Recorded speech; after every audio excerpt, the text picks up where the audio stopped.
Welcome back, everybody, to the Full Heel Podcast Coughing Edition. This is episode 106, the ECW, actually the ECW edition. I'm joined today by my guest, Jeff. What's going on, Jeff? What up? What's going on, brother? Shit, man. I'm here. It's good to be back on again. Talk a little ECW, little everything. Yeah, so me and Jesus started off by doing our favorite matches, and then I had Ryan on, so now we're doing it. But yeah, you're the ECW guy, so I had you on for. Well, I knew you were gonna pick ECW matches, so that was just a given. So, and I need to get some ECW flavoring in here. I mean, there were plenty of WWE and WCW matches I probably could have picked from, but you know, you got your WCW correspondent, even though he doesn't watch WCW. It's Attitude Era correspondent. Technically, WCW was during the Attitude Era, so we'll let it slide. He wasn't watching. I was watching WCW. Well, see, so hashtag Rafa didn't watch ECW, so this is perfect to have you on, because I was only able to catch the 1 o'clock episodes on Saturdays. Yeah, they gave you story. They gave you matches. They gave you some of the coolest matches, and not even these, because these were a lot older. They're giving you more of the televised stuff. Yeah, you would get like the match that we're gonna cover. A couple of the matches we're gonna cover ended up being on ECW Hardcore TV because they were from non-pay-per-view events. They were just like events house shows that they had that they taped and then sold. Okay. Good. See, this is why I'm glad I have you on, because there's a lot of like funky donkey stuff that happened with ECW that unless you're watching at the time you really don't know, and you're like, why the fuck was that going on? Well, like everything up to Barely Legal was their first pay-per-view. So, like, I know we're going to cover one from Hostile City Showdown. That was, like, an event, like a event show that they had that they taped and then sold later, but they would chop up matches from that to use on ECW Hardcore TV.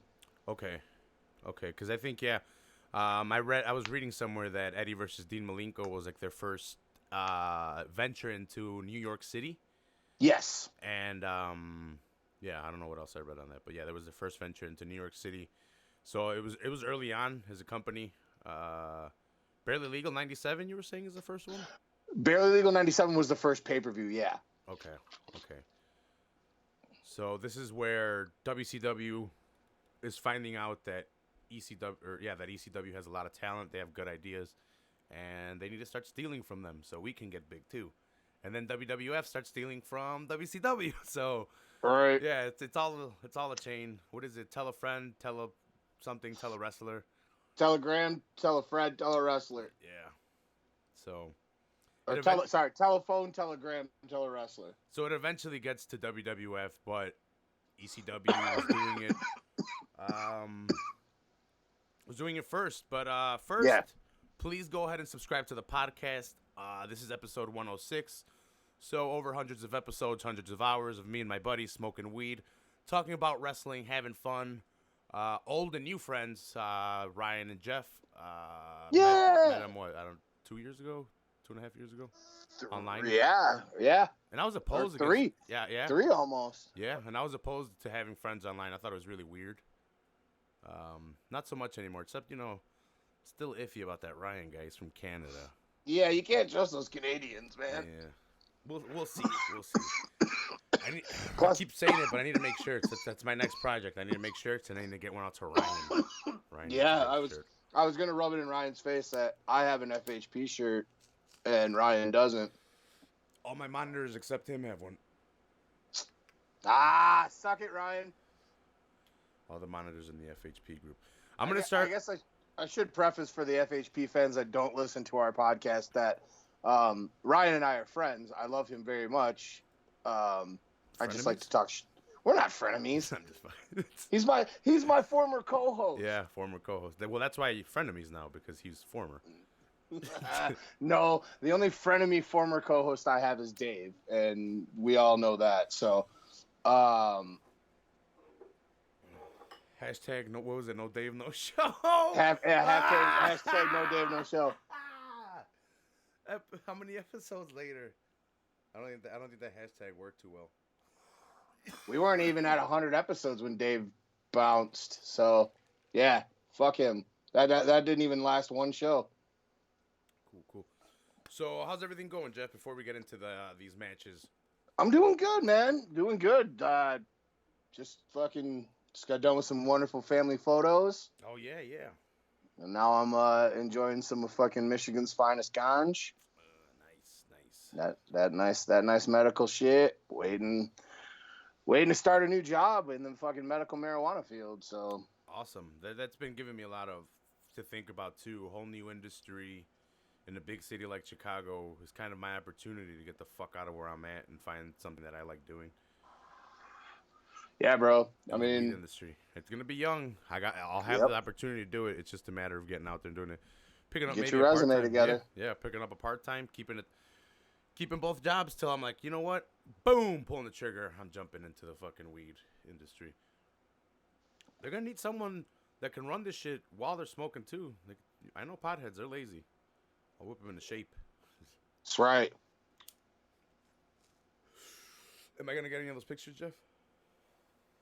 Any of the pictures from today? Yeah, the family pictures. Yeah, I mean, I'll send you one. Cool. I'll put it up in the studio.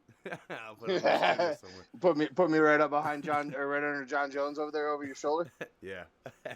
the fucking lion. You like the side to side? I do.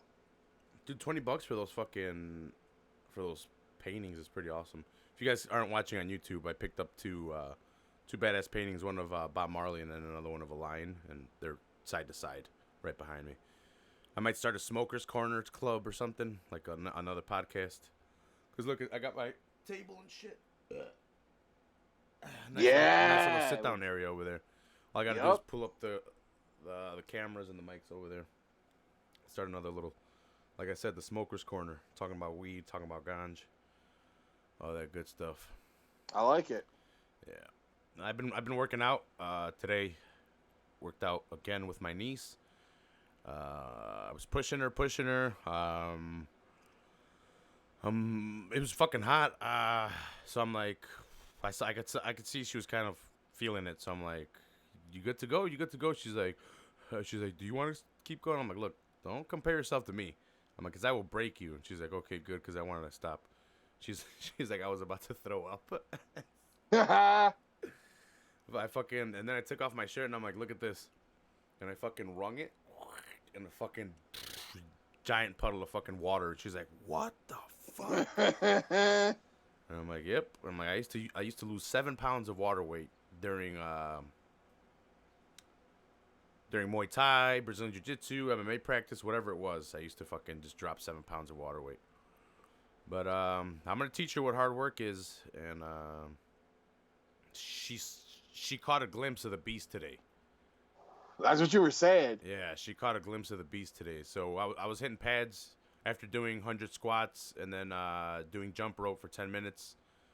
For rounds, we started hitting the pads. But towards the end of the third round, I started getting tired and I felt it. So I tapped into the beast. And I'm like, and I could see the fear in her eyes when she saw me turn it on. It was towards the end of the round, so she only saw it for like a second or two. But I'm like, why'd you get scared? She's like, I saw you get really angry. And I'm like, I was breaking. I'm like, I had to tap into the beast, push myself. You got to find those spots and push through them to get better, to work harder, to sweat more, to get that body going. So I'm teaching her what hard work is, and she's losing weight. I'm losing weight. I'm probably going to thank her tomorrow for making me get into it again, making my fat ass have no excuses, making me get committed again, because as soon as I started doing it, man, I'm dropping weight. At least the water weight that I was intaking every day. So every day I don't wake up as bloated. I don't feel as fat. I don't wake up with weird stomach aches from not digesting the food. My body's burning everything that goes in. It's fucking just running through it. Yeah, I've been feeling great. Been feeling yeah, great dude. working out. Just got to keep it going. Glad to hear that. It's cool that you're getting to have that bonding experience with your niece. Oh yeah, dude. I'm teaching. I'm really gonna teach her what hard work is because she thought what boxing was. She thought it was hitting pads and stuff. No. I'm showing her. Hey, I'm the pad worker. You got to work. You can't just stand there and hit the pads and think you're cool. No, I'm gonna crowd you. I'm gonna make you create distance. I'm gonna make you cut the distance. I'm gonna make you get angles. I'm gonna make you move. I'm gonna call for the shot. Yeah, I want work. If you want, you can go inside and watch TV. That's for losers. You go inside and fucking lose. I don't want no quitters. That's the quitter spot on the couch, on the AC. We're outside in 94-degree weather, fucking hitting pads, sweating, dripping sweat. Woo, son. For the first time today, she tasted my sweat off the punches. She was like, "Pah." She's like, "Ah." I'm like, "What's up?" She's like, "I tasted your sweat," and I'm like, "See." I'm like, "It's gonna happen. I'm gonna sweat to where it's popping off the gloves. It's popping off the gloves." I'm like, I used to have grown men sweat in my fucking mouth. That was not cool. I'm like, at least you're just getting it on your face, like it's just and from your uncle at least, like. Dude. Before it was just some random dudes that I had to fucking wrestle with, and whenever they were top positions, like, oh, no. I was just gonna say, fucking wrestling, the amount of goddamn sweat. Ugh. Yeah, it's not good. Not good. Yeah. So let's get into this bitch. Fuck yeah. ECW.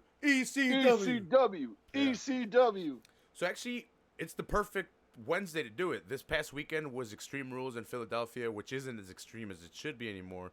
But this Extreme Rules was the most extreme that WWE has done in a while. Good pay-per-view. This isn't a review show for it, but go ahead and check it out. I'd probably give it 4 stars out of 5. That's my highest rating out of a pay-per-view, maybe since Mania. And Mania might have even been lower. This was better than WrestleMania. Mania wasn't that great to me as a non-WWE fan. Like, it's still, there were some decent matches, but it just, I don't know. I don't know what it is. I don't know if they're letting the new writers do something or if they're actually changing things up. But this Extreme Rules was actually pretty good. And up until the ending, spoiler alert if you guys haven't seen this past Sunday, Brock Lesnar won the title, cashed in on Seth Rollins after Seth Rollins and Becky Lynch retained against Baron Corbin and Lacey Evans. Brock Lesnar came in, German suplexed this guy like 3 times, and then hit him with the F5, got the belt. To me, the way to put the cherry on top of this and give me a 5-star fucking pay-per-view, you have Brock come in, you have him cash in, give him the fucking the briefcase, you have him hit his 3 Germans, and then you have him go for the F5. You have Becky Lynch hit him with the chair. You have Becky stop Brock from cashing in on her dude. That puts Becky doof. Right. Doof. The man. The moniker fits are, dude, it would have been crazy. But I'm not WWE writer. They're gonna do what they're gonna do. They put on a pretty good pay-per-view. Becky Lynch even took the Deep Six, I think it's called, or the End of Days. I forgot exactly which one it is from Baron Corbin. So she actually took a move from Baron Corbin, a slam from Baron Corbin, not just like a whack or an accidental punch. No, Baron turned at her, picked her up and Deep Sixed her, and then Seth went crazy with the can-do stick and defended his girl's honor, got the pin, but then Brock came in. I'm not even that mad about that. Like, that's still an all right ending with Brock coming in and cashing in. It's just, to me, if they wanted to put Becky over a little bit more, they should have had it at the cost of Brock and just have her hit him with the chair. Right. But they're going to do what they're going to do. So they going to do what they going to do. Yeah, so now we have ECW matches to talk about. So the first one I want to get into is actually my match. Taz versus Bam Bam Bigelow. You gave me Taz versus Sabu, so I went into Taz's matches because, again, hashtag I didn't watch ECW. So when I saw this, I was like, whoa! I was like, Taz versus Bam Bam? No fucking way. So without even watching it, I knew it was going to be a badass match. And yeah, it's a pretty infamous match. I'm like, we got to do this match then. And I guess we'll get to it towards the end. I didn't know that spot came from here. Oh, no? No, this spot comes from here. Well, we'll get to it, right? But I I had seen it after in WWE, but I didn't Well, know the spot came from here. WCW did it with the Giant at one point. And then WWE did it with Big Show and Brock. Mm-hmm. But Bam Bam is a lot fatter than I had realized he was. I thought he was a lot slimmer, and maybe he was back maybe a couple years before this. He was. This was Bammer not in the best of shape. Yeah, for sure, to say the least. Yeah.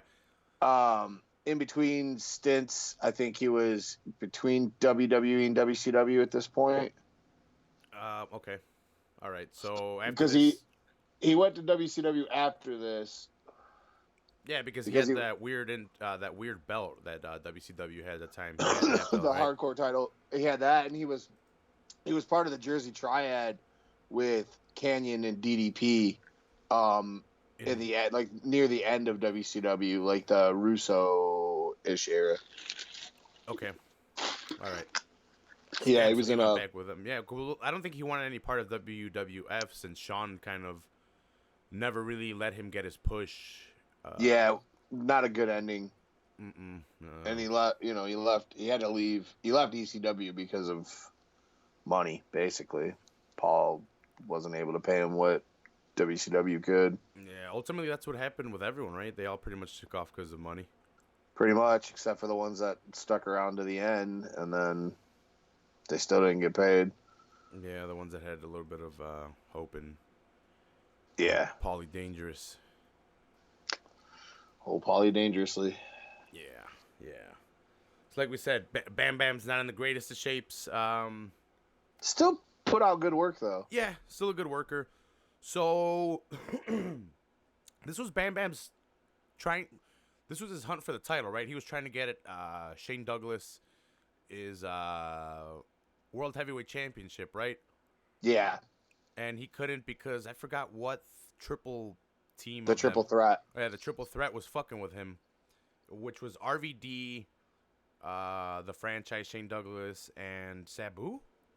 No, RVD and Sabu weren't part of the triple threat. Okay, they were just tag teams, right? They RVD and Sabu were a tag team together with Bill Alfonso, but the triple threat had a couple of different variations. But yeah, it was Bam Bam at one point, franchise, and Chris Candido, and then I think Just Incredible was in there after Candido left.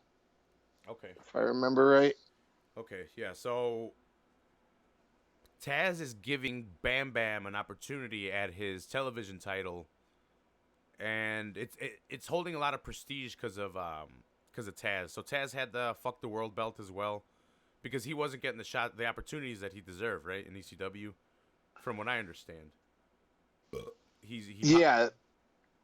the Fuck the World belt. Yeah. Yeah, he just wasn't. He wasn't getting the chance to be the champion. That he felt that he deserved. So he fucking. And then the television title, he just put it over crazy, to the point where Bam. Well, it almost got risen to the same level. Well, from what I understand from these little promos I saw and reading a little bit, it was almost risen to the same level as heavyweight championship. And I was like, what the fuck? Yeah. The television title did have a lot of prestige. It kind of, it was like their version of the IC title. Not so much the TV title from WCW. That was more like the US champ was kind of at that same level. But I would put it akin to the IC title. Like a lot of big guys, names and good workers all held the television title. RVD had it. Rhino had it. And at one point, for people that don't know, the IC title, Taz obviously. Yeah, the IC title was the lead-in for you to get the big championship belt. Like, if they gave you the Intercontinental Championship, they were gonna put the title on you. It was just a matter of time back in the day. Right. So that's kind of the reading I got off of this, but just because Taz was able to elevate it as much. Well, and Taz had a legitimate gripe with not getting a shot at the title between Shane Douglas constantly getting a push, and then guys around him like True, and he was the original ECW champion, but Taz did a lot, especially going in from '96 and stuff with his feud with Sabu, which we'll talk about. But in this match and shit, like Taz should have. There were guys like Sandman. Sandman was the ECW champion. Raven. I mean, Raven's a great worker. Don't get me wrong, but Taz. Yeah, I'd probably put Taz over him. Just wrestling ability. And Taz was super over. When he started that Taz gimmick, being gone after he got his neck broken, and he was still the Tazmaniac, and then when he came back as Taz and started like that Ultimate Fighter persona, the big fight guy and shit like that, and beat me if you can, survive if I let you. Like that shit was over. The crowd, if you go back and watch old hardcore TVs with promos, like especially leading the year of the build up, he was over as fuck. Yeah. I remember him coming into WWE. Well, he's the one that stopped Kurt's fucking super long ass streak. He was the one given the opportunity to stop Kurt. But after that, he didn't get a push whatsoever. Well, they wanted to try to originally push him like that, so that's why they had him do that with Kurt. But when you put him in the ring with guys from WWE, like the size it doesn't compare. Taz is a small dude. Yeah, that's what was crazy in this match. Such a big guy dominating Taz. He's a small dude, but he's wide. But Bam Bam is wide and tall. Bam Bam is tall. Yeah, Bam Bam is a motherfucking monster. Yeah, so it's great. It was not crazy, but it was awesome to see just how Taz was able to put on a good match with Bam. Yeah, they worked well with each other. I mean, Bammer always had good matches with people. So they worked, I thought, real well off each other. Yeah. Especially considering how stiff Taz works. Yeah. He's this fucking little ball of muscle. He's like Scott Steiner. He's kind of fucking reckless. Yeah. No, well, I think his recklessness worked to his advantage during this match because he needed some of that. Like one of the spots where he lunges at Bam Bam to get him over the top rope, like he torpedoes himself at fucking Bam Bam Bigelow to get over the ropes. It was just the intensity that you could see in Taz was just something else. Yeah, he was always that way. I mean, it was just next level. Everything was a fight for his life, basically, is how he, his mentality for that character and shit and his gimmick, like. And then you got those two big old fucking monsters fighting in the crowd and shit. Yeah. Dude, I can't imagine how ECW was back in the day. I wish I would have been more attentive, but being such a young kid and watching the other two, you really didn't pay attention to ECW until Saturday. Yeah. Well, and you were, like you said, you were younger. Like, for me, like, I was in that 12 going on 13-ish, like, what, that teenager, and when the Attitude Era was getting kicked off, so everything that was just not old school wrestling and something different, me and my friends ate it up. Mm-hmm. And then, oh shit, you got all this hardcore shit, and oh shit, these guys are fucking. Maybe I was like 11, somewhere in that age range. But when you're just like, you're hungry for anything out of the crazy and not normal that you're not used to seeing. Yeah, during this match, I was 10. I was 10 years old for this match. Yeah. Yeah. So the match. This was what, 90? What year was this? 98. Yeah. So 14. Probably. Yeah. Late 13, early 14, something like that. Mm-hmm. So it was like, yeah, this was the prime time. Yeah, so the match starts off with Taz getting an arm lock. And then I forgot what leads into it, but then that's when he goes for the super clothesline that leads to Bam Bam going on the outside. Bam Bam smashes a table. I don't know if they were calling for. I think they were calling for the table. So Bam Bam smashes it with just his hands. Yeah. Just broke it. Yeah. Yes, and he's fucking up Taz on the outside. Man, I need to go back and watch some Bam Bam matches from when he was a little bit skinnier and just a little bit more mobile. Because Mhm. like we mentioned, he was fatter, but he was still doing shit. Well, like I said, when he goes to WCW, like his later work in that like that Jersey Triad era, like 2000, 2001, like Bam got into pretty good shape Hmm. and put on some pretty good matches then. But yeah, younger Bam Bam is awesome, but the WWE just didn't really use him right. Yeah. How did they not kill each other, dude? So like 10 minutes into the match, they're like after the torpedo from fucking Taz to the outside, they're fighting outside and on the like just around the ring, but then they're on the ramp and Taz does a cradle fucking suplex and he Yeah. throws Bam Bam into the fucking crowd. So Ah, I don't know how Bam Bam didn't die. I don't know how Taz didn't die because Taz fell off of the ramp into the little section in between the guardrail. He threw Bam Bam perfectly over, but onto concrete. Like, yeah, Bam hit some chairs and dude, how did no one die? I don't How did fucking no one know. die from like the earthquake of the aftershock from Bam Bam hitting the floor? Like Ah, that that's was that could really be the just the motto of ECW is how did no one die? yeah. Balls Mahoney doing the fucking swanton onto the shopping cart. What was that about, Fucking New Jack.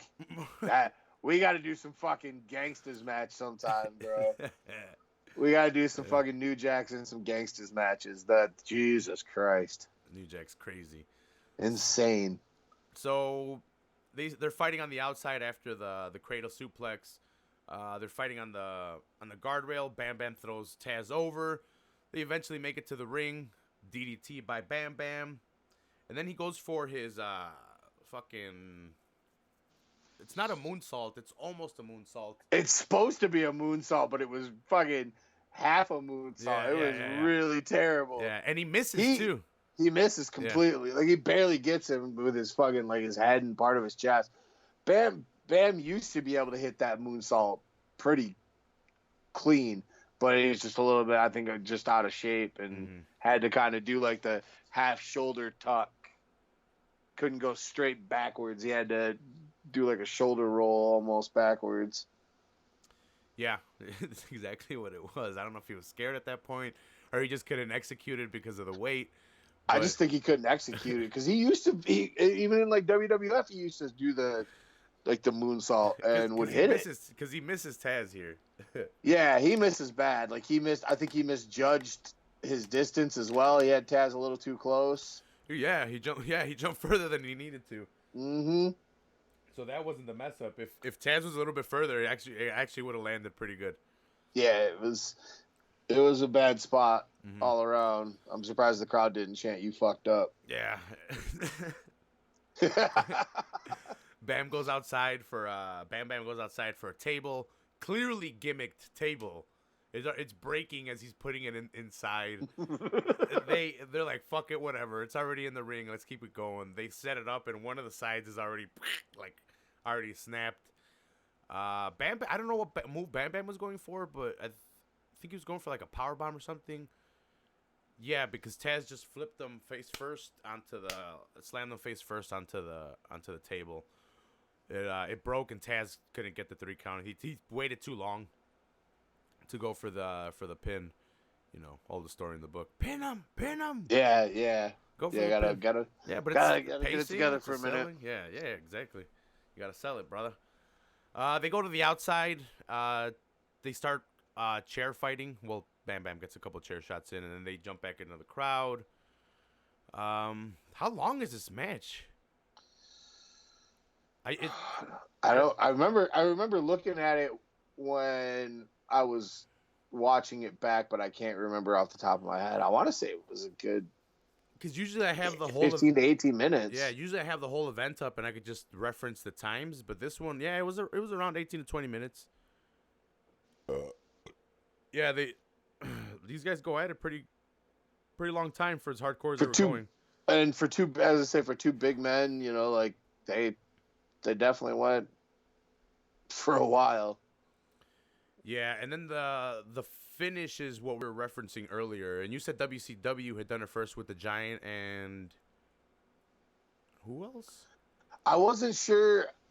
I wasn't sure if they did it before this spot or when it happened, but I remember I thought it was the Giant. Maybe it wasn't, but I remember there being a spot in WCW where they broke the ring too, and then I remember the Brock and Giant one where or Big Show one where he F5'd him and the ring collapsed. Okay.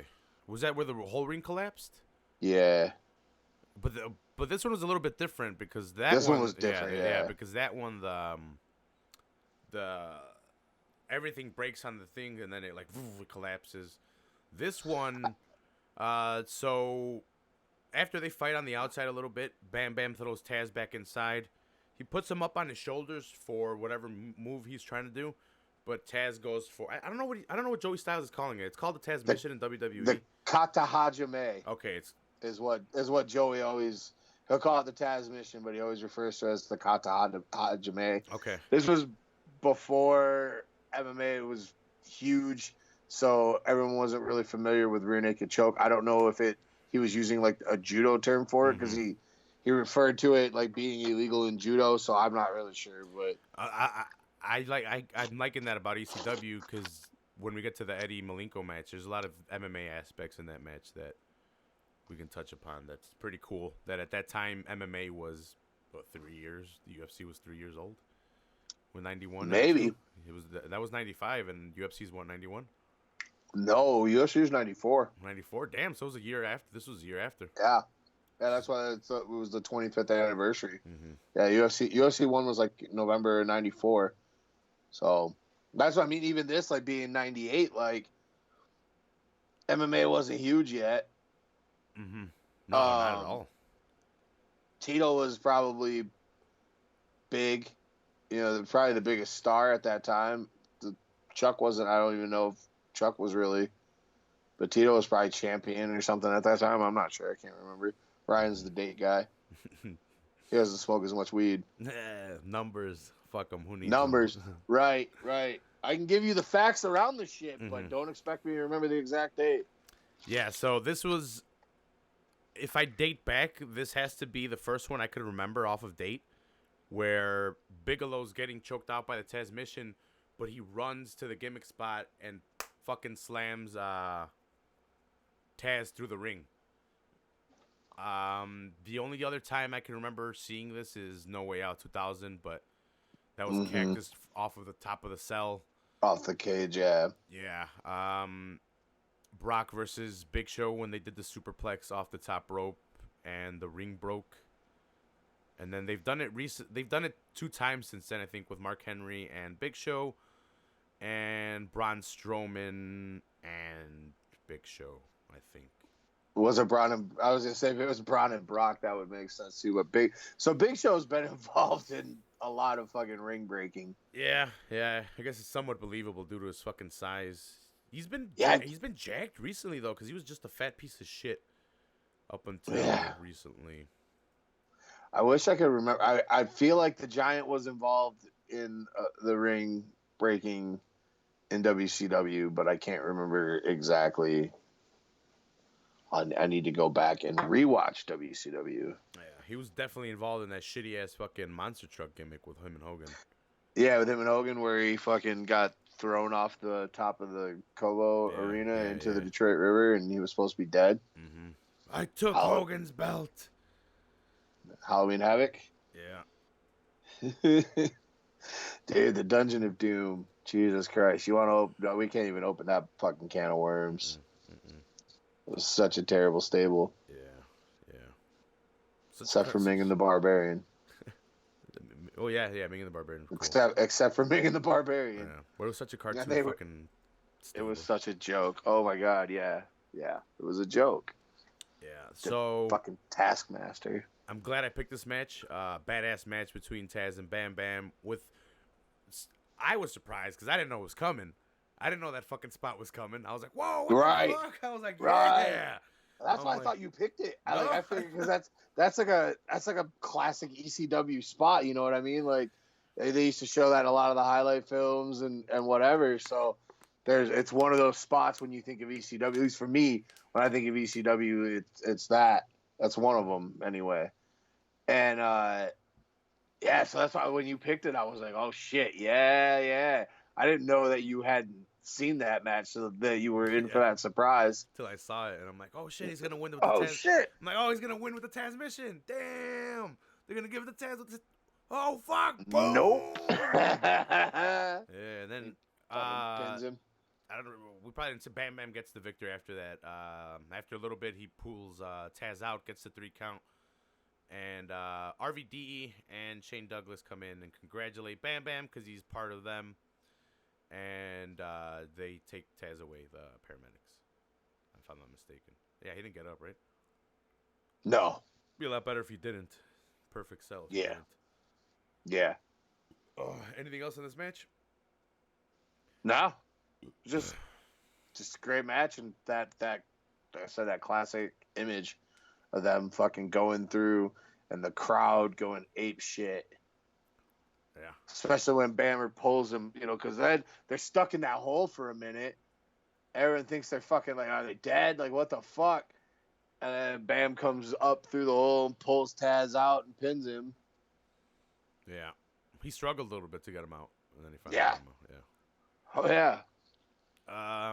So then this will lead us into ECW Barely Legal 1997.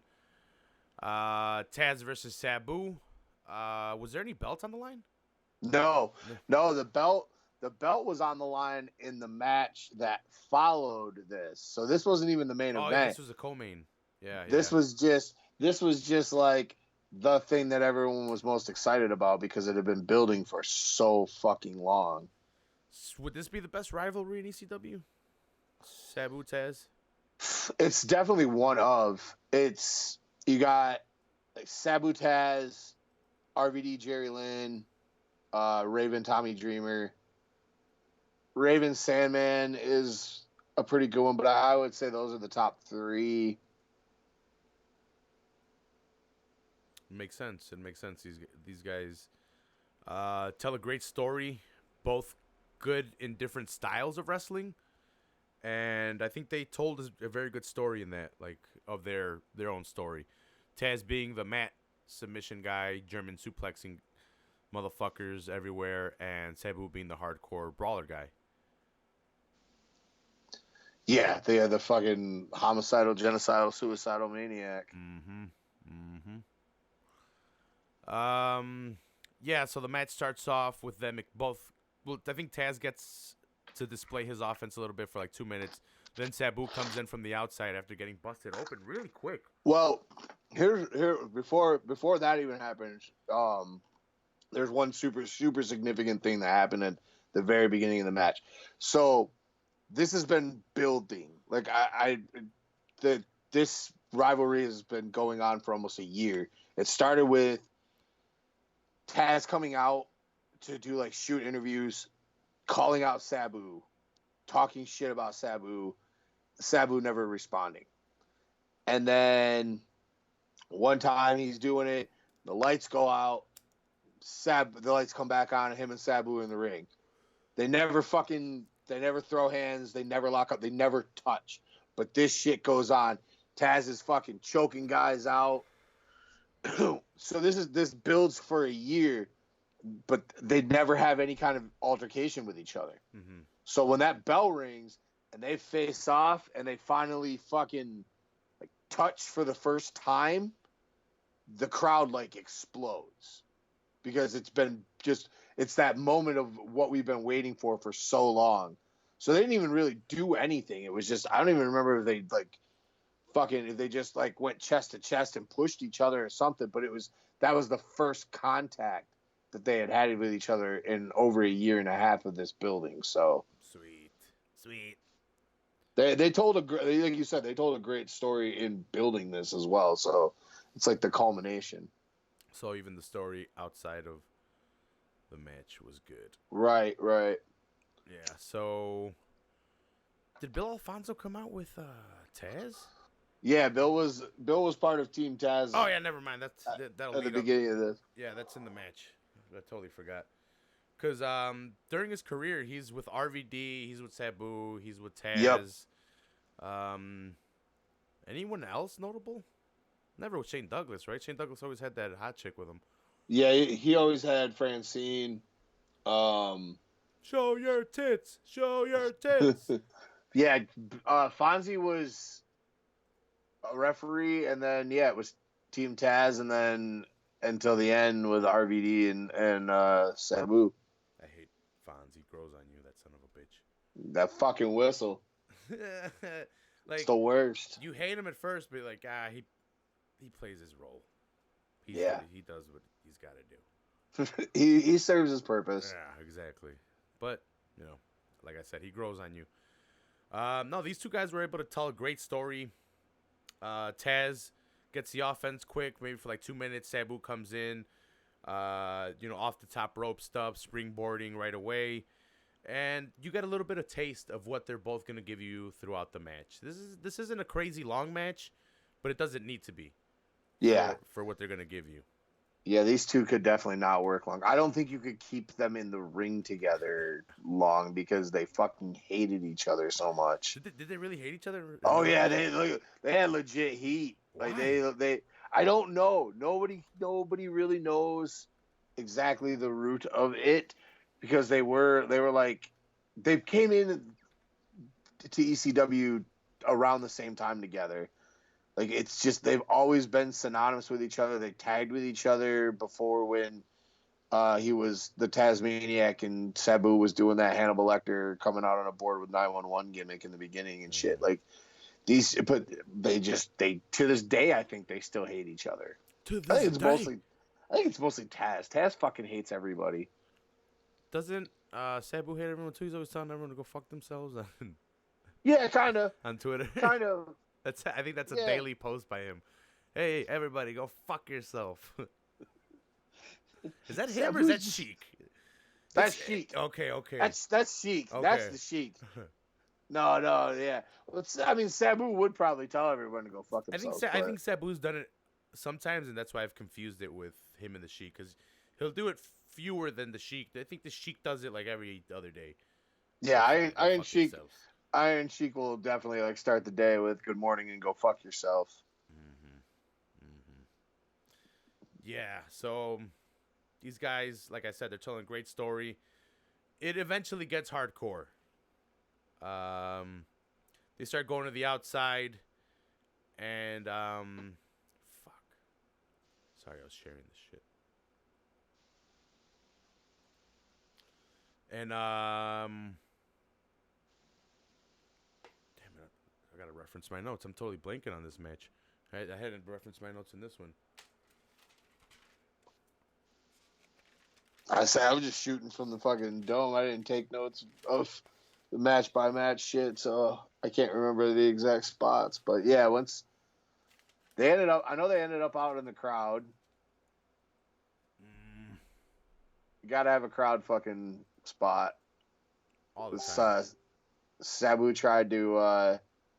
At one point, he had Taz up against the guardrail, and he went to try to do like the little running jump off the chair and hit Taz either with like the Arabian face buster leg drop onto like the guardrail or whatever, but Taz got out of the way and Sabu fucking landed like chest first right on the guardrail. Thank you, Jeff. I couldn't remember that. That's what it was. So Sabu does that, and from here on out, we get the story of Sabu's shoulder being fucked up, and we get Taz focusing in on Sabu's shoulder. And he's deliberately going after Sabu's shoulder after Sabu fucks it up from the spot that you were just mentioning. I think he does hit the guardrail trying to go at Taz. And, after this is pretty much the downfall towards here of Sabu. And you can actually hear Joey Styles mention it throughout this fact, like after he hits the guardrail. Yeah, Joey definitely was selling the shoulder quite often. Is it an armbar that finishes at the match, or the what was it? What was he calling it? The Kata Hajime, Kata. Taz mission. Mm-hmm. I don't remember what the finish was, because he was focusing on that arm a lot. Let me see if I could bring it up real quick. You remember the finish, Jeff? He choked him out. thought he choked him out because he hit him with like three Taz plexes in a row to soften up the shoulder some more. And then I thought he sunk in the fucking Taz mission, and that was it. Yeah, I think that was it. Like, I think once the shoulder story started coming out, it was a focus in on the shoulder, focus in on the arm bar, and then the choke out by Taz. That's usually how he ended all his matches. Like I said, I didn't bring up usually I have the finish up the card, and it gives me the time and everything. But since we picked individual matches, I'm trying to remember exactly. I'm trying to find it too. But I just keep every time I'm looking up, it gives me their second match when they wrestled with for the title versus title to. Mm-hmm. And good luck finding this match online. He definitely ends it with the Taz mission. It wasn't anything in the arm, but good luck finding this match on online or anything. You can only watch it on the WWE Network. I looked on Daily whatever. I looked on a bunch of other sites, and I couldn't find it anywhere. Yeah, it's not an easy one to find. A lot of ECW stuff isn't easy to find, and you got to watch it on the network. And you generally get not their music because a lot of the wrestlers used unlicensed stuff. So the WWE will use their licensed music, and it's not the same.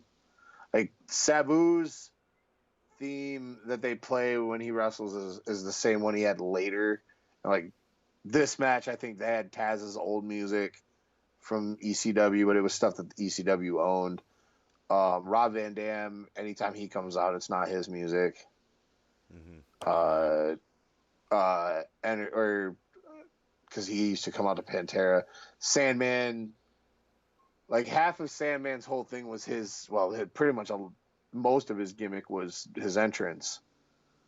Because it took forever. He came out to Enter Sandman, so you got the Enter Sandman coming in through the crowd, drinking the beer, smashing the fucking can and shit. Like He's bleeding already.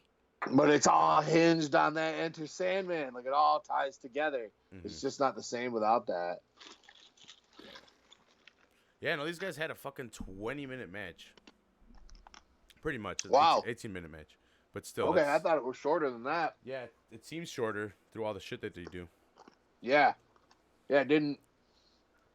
Like, No Way Out was like about almost a half hour or a little over a half hour match, I think, start to finish. And that seemed a lot longer than that. You know what it was with Bill Alfonso? He came in with Sabu, and he turned to Taz at the end. You remember? He came in with Sabu? Yeah. Because he had a Taz shirt. Yeah, because Taz won by submission with the Taz mission, and then... Well, that's when Fonzie turned on him. Because he came in with Taz. Taz was cutting a promo, and Sabu just jumped in before his music didn't even play. Actually, no, you're right. I'm remembering it wrong. He comes in with Taz. RVD comes out. Yep. RVD comes out and hits Taz. Taz picks up Sabu. He cuts that promo. You gave me a great match. You pushed me to my limits. I respect you. Anytime you want a rematch, blah, blah, blah, blah, blah. Shakes his hand. And then RVD comes out and attacks fucking Taz, and Sabu joins in. I should have watched this to refresh my memory. I got you, brother. I remember this finish, or at least this part of it. Yeah. It was coming back to me in pieces, but.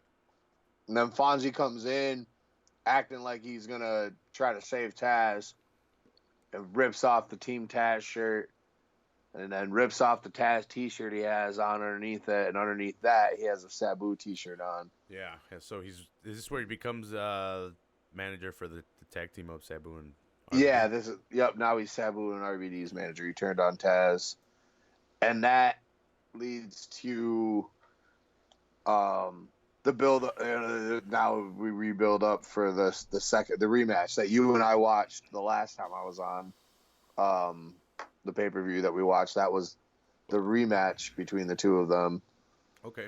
Yeah, we did a pay-per-view on that. You guys can go check that out. Me and Jeff reviewed. I forgot exactly which one it was, but if you just I'm trying to remember too. If you just type in ECW when you search for Full Heel Podcast, Living Dangerously 1999. There we go. That's the one it was. And also had Jerry Lynn and Rob Van Dam. Mm-hmm.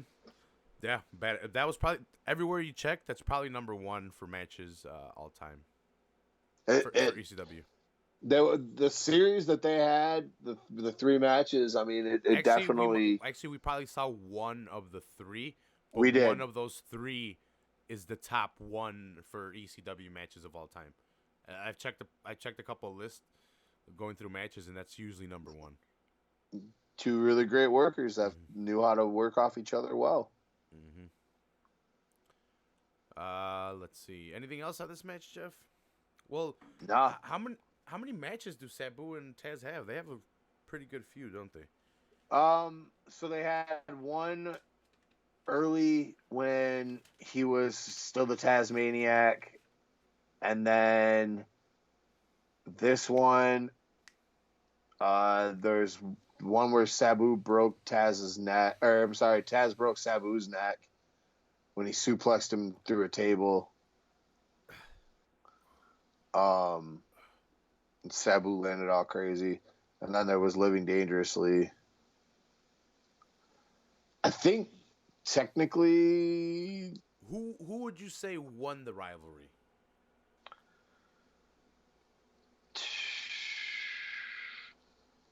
Taz, probably. There you guys have it. Well, shit. Yeah, probably Taz. There you have it. From the horse's mouth. I would give that one to Taz.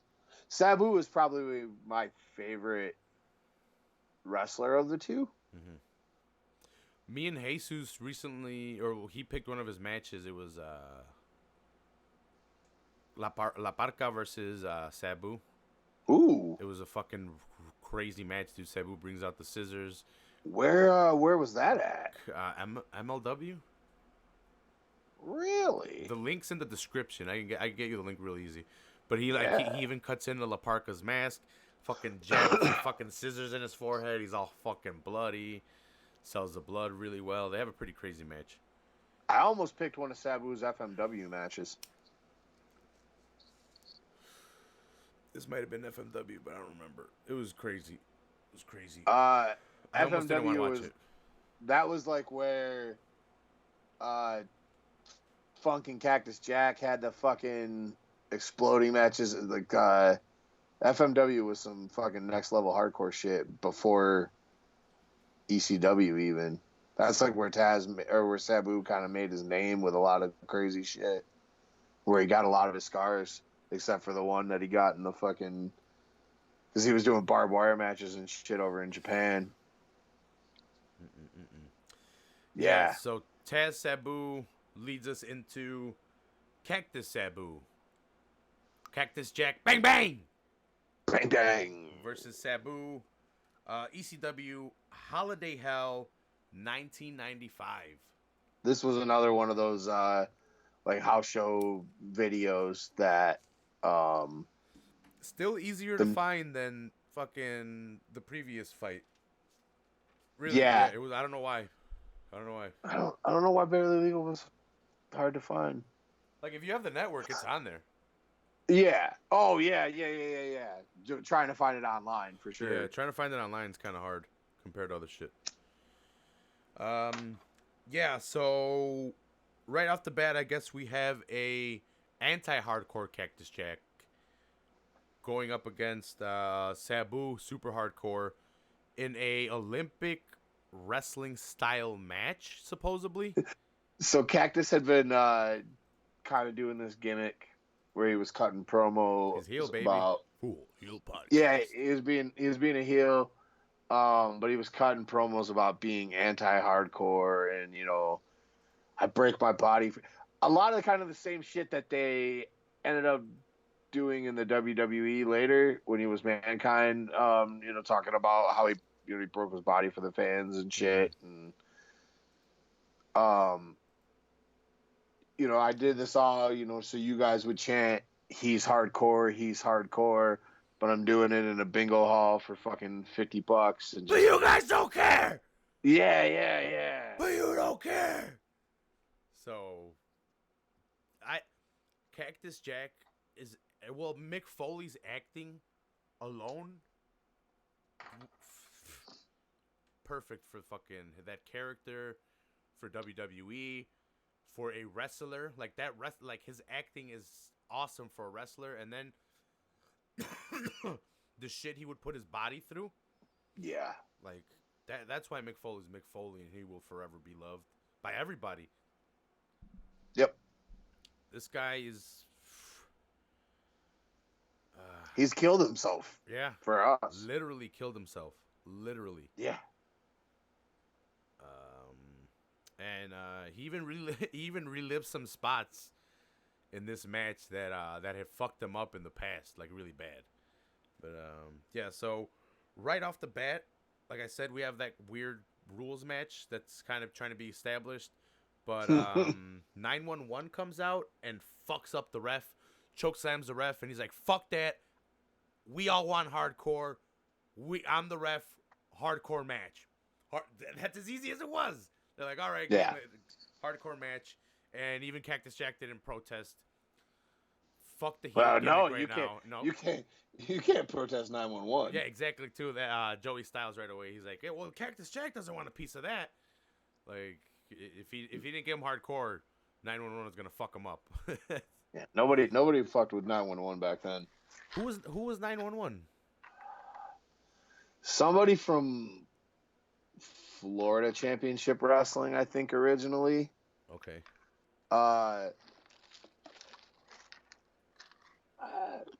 It was somebody. I'm pretty sure Eddie Gilbert brought him in, but Paulie had worked with him in Florida. All right. Okay.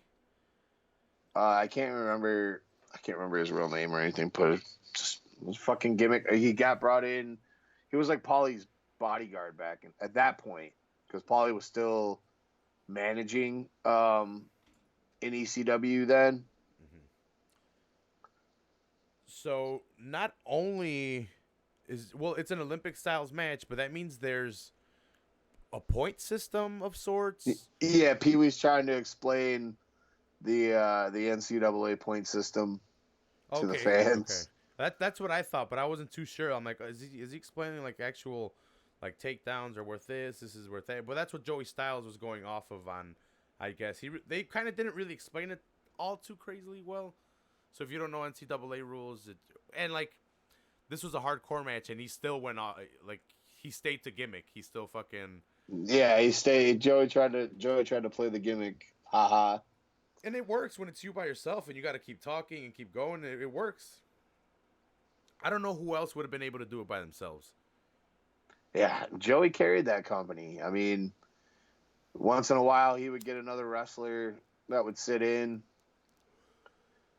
to do commentary with him or something like that, but he carried all those shows, pay-per-views, everything entirely by himself. After a quick back and forth between the two of them, they kind of display what you're going to get through the match. A little bit of show of offense between both of them. Cactus lands one of his spots. He jumps off the apron with the chair. Pop! Lands on him, kind of like an elbow drop, an atomic elbow drop with the chair. On the outside. And then once they get back inside, this is the spot I was kind of referring to earlier, where Cactus goes for his badass clothesline, where he goes over the ropes. I talked about Cactus's move with someone before this, but this was referenced in one of the matches before, because I had a Cactus match that I reviewed, maybe with Ryan, but it's his patented Mick Foley Mankind. It's his clothesline, where he goes over the ropes with them as well. Yep. And Yep. You've seen it. I mean, seen it 100 times with Mick. and It's just that spot. where was it? Do you know the exact company where he got his head caught in the ropes and it tore off his ear? It was in Japan somewhere, right? It might have been with. ECW? No. I was gonna say it might have been with FMW, but either that or it was New Japan. I don't know if Vader ever worked in FMW. I know Mick did. Terry Funk did. So Vader very well might have. Yeah. So by this time, Mick Foley kind of knows how to go into it, so he doesn't get his ear torn off, or he doesn't have an ear on that side anymore, so it doesn't matter. But he falls into it, stays, his head caught in there. Sabu goes for the chair, sets up the chair, and does his running jump into Mick Foley, knocking him off of knocking him through the ropes. Finally, knocking his head through the ropes, the stuck head. It was in Germany when he was working for WCW. Oh shit. Yeah, they were, which makes sense that it was Vader then. But yeah, they were in a tour of Germany when it happened with Vader and Cactus Jack. And the ring staff had tightened the ropes unduly following complaints after that they were too loose. Or following complaints earlier that they were too loose, so the ring attendants tightened the ropes up really. Fucking jerks. Yeah, so after Sabu sets up the chair, lands his spot, the chair spot, Sabu's chair spot, they go at it back and forth. They end up outside. Cactus sets up a table, sets Sabu on it, but Sabu, I love Sabu for this. When he chucks the chairs at people, like not giving a fuck, like here, catch this fucking chair no matter what. Like it's not easy catching a chair, especially if you don't know how it's coming at you.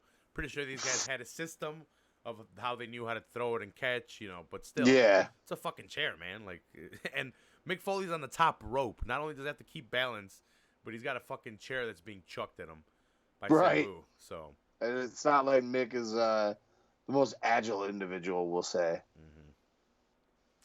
Yeah, so the table was set up there for a later spot. But, sorry, I skipped one of the spots before this. So I don't know if you remember, Sabu dives through the second rope out to Mick Foley. It was just like a perfect fucking dive spear into Mick Foley's abdomen. Mick Foley fucking hits the guardrail perfectly, too. I don't know if it was... Yeah. I don't know if it was an actual... It might have been an actual move that launched Mick Foley back. If not, it was perfect selling by Mick Foley, but it might have been actually real.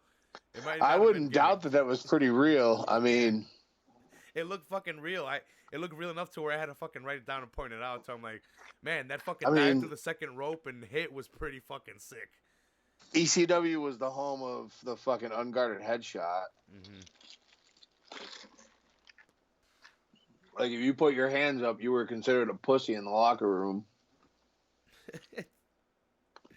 Yeah, so the table was set up for eventually Sabu to land the cross body through it to Mick Foley. That was pretty extreme, too. Oh, my God! Yeah, Joey. I love Joey Styles. I don't think Joey Styles gets enough credit for being a good commentator, and not only being a good commentator, but being a good commentator and being able to hold it, doing commentary in color by yourself. Because I don't know anybody else that could do it. Mm-hmm. So then we get Sabu's chair offense. Sabu busts out the chair. This wasn't that long of a match, 15-minute match between the both of them. Yeah. But hardcore. They dropped the fucking point system. We're going to just go hardcore at it. Or beat the shit out of each other. Yeah. Sabu lands, what is it? Some kind of slam off the top rope. Oh, no, a springboard with the chair where he lands on it on his stomach. He goes for the Atomic Arabian Face Buster. This is the weird part because Cactus Jack kicks out of it, and then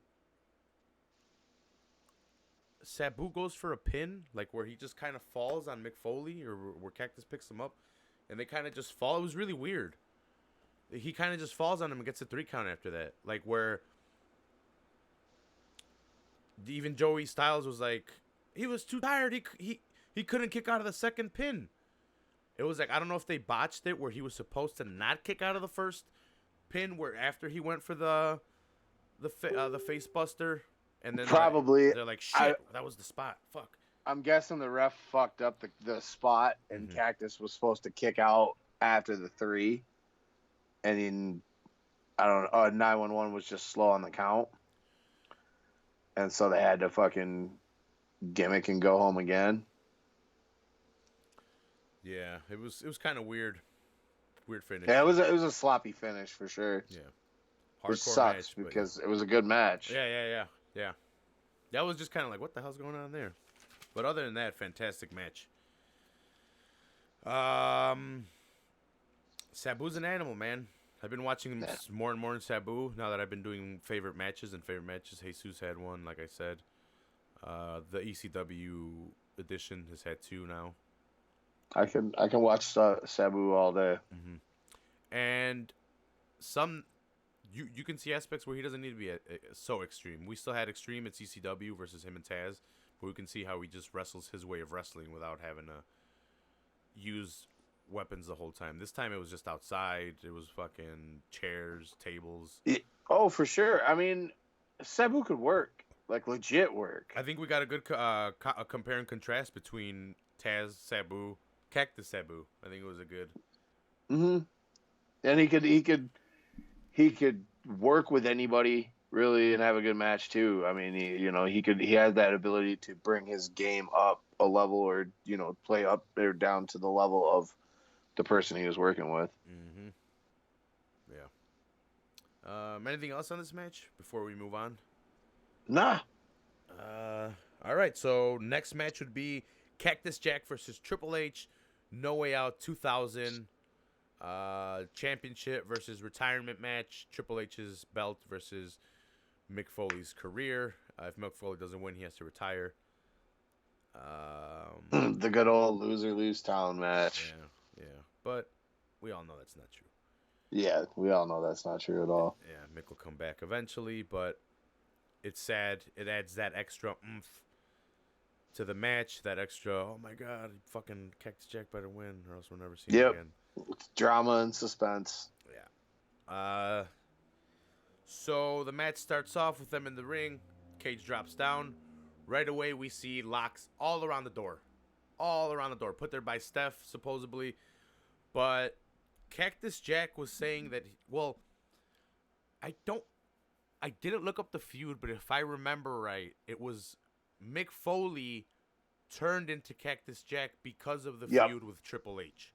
Yep, they had a hardcore match, I think it was before this. And yeah, he did that video where he fucking came through as each personality, and then out comes Cactus Jack. And I don't think we had seen Cactus Jack. Had we seen him here in WWF or WWE? No, I think that was his first. Well, no, we had seen him before because he did that angle with the New Age Outlaws. Terry Funk, yeah.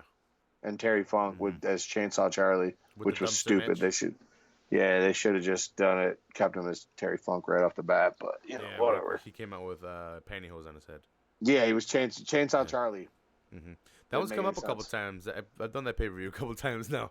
It's a good pay-per-view. You guys could go check out the review and the pay-per-view.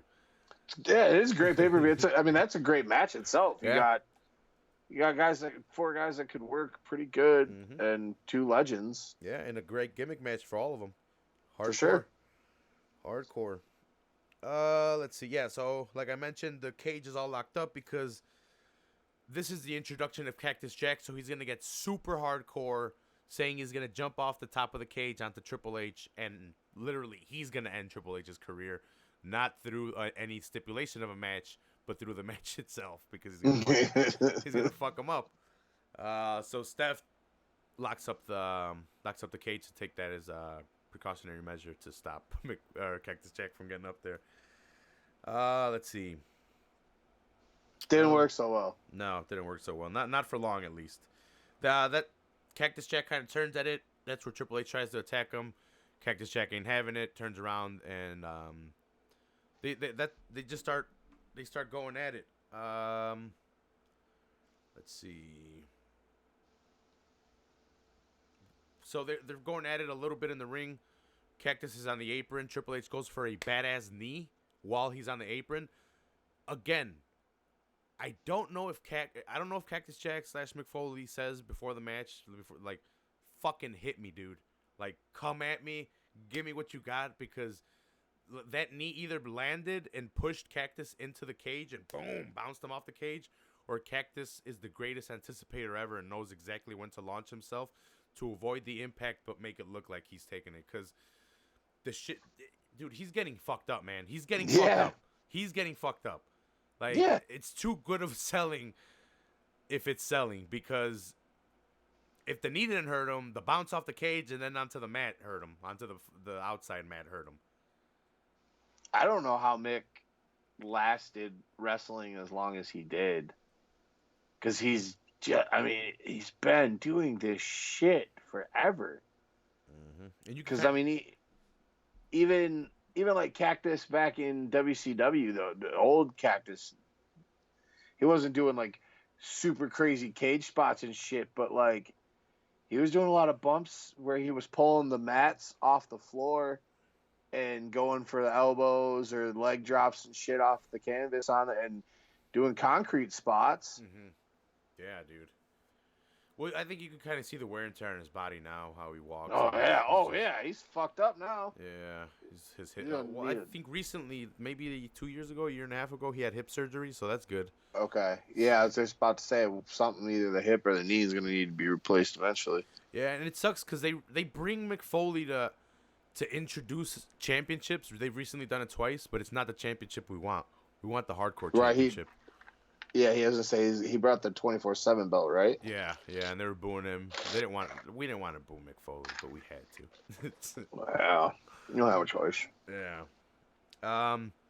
Yeah. So Mick Foley starts off kind of dominant at first. He's beating him up in the ring. The only thing really Triple H is able to get off is that knee to the body that launches Mick Foley outside.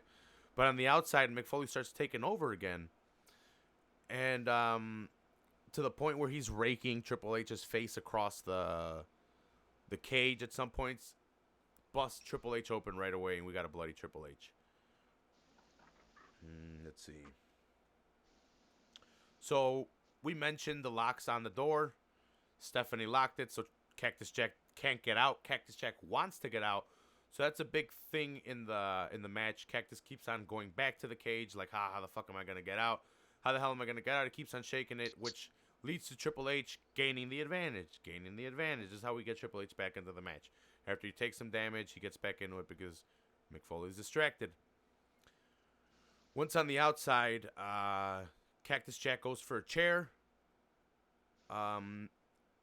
He gets a couple shots off on Triple H, but eventually Triple H gets it, starts wailing on fucking Cactus Jack, and it's on the outside, and Triple H picks up the stairs and tosses the stairs at Cactus and hits Cactus with them. Cactus is getting fucked up on the outside, man, by Triple H with the weapons. Actually, the knee spot is here. The knee spot is what gives Triple H the takeover. The knee spot that I was talking about. Cactus trying to get into the cage with the ring. Into the ring with the chair. Triple H hits him with the knee. This guy bounces off, and this is where we have Triple H pick up the stairs and throw them, chuck them at Cactus Jack, like reckless abandons. I don't give a fuck. And this is the spot where they open up the cage, and Cactus Jack figures out, I can get out this bitch. Mm-hmm. So the fun and games begins for Cactus Jack. Well, not so much, maybe.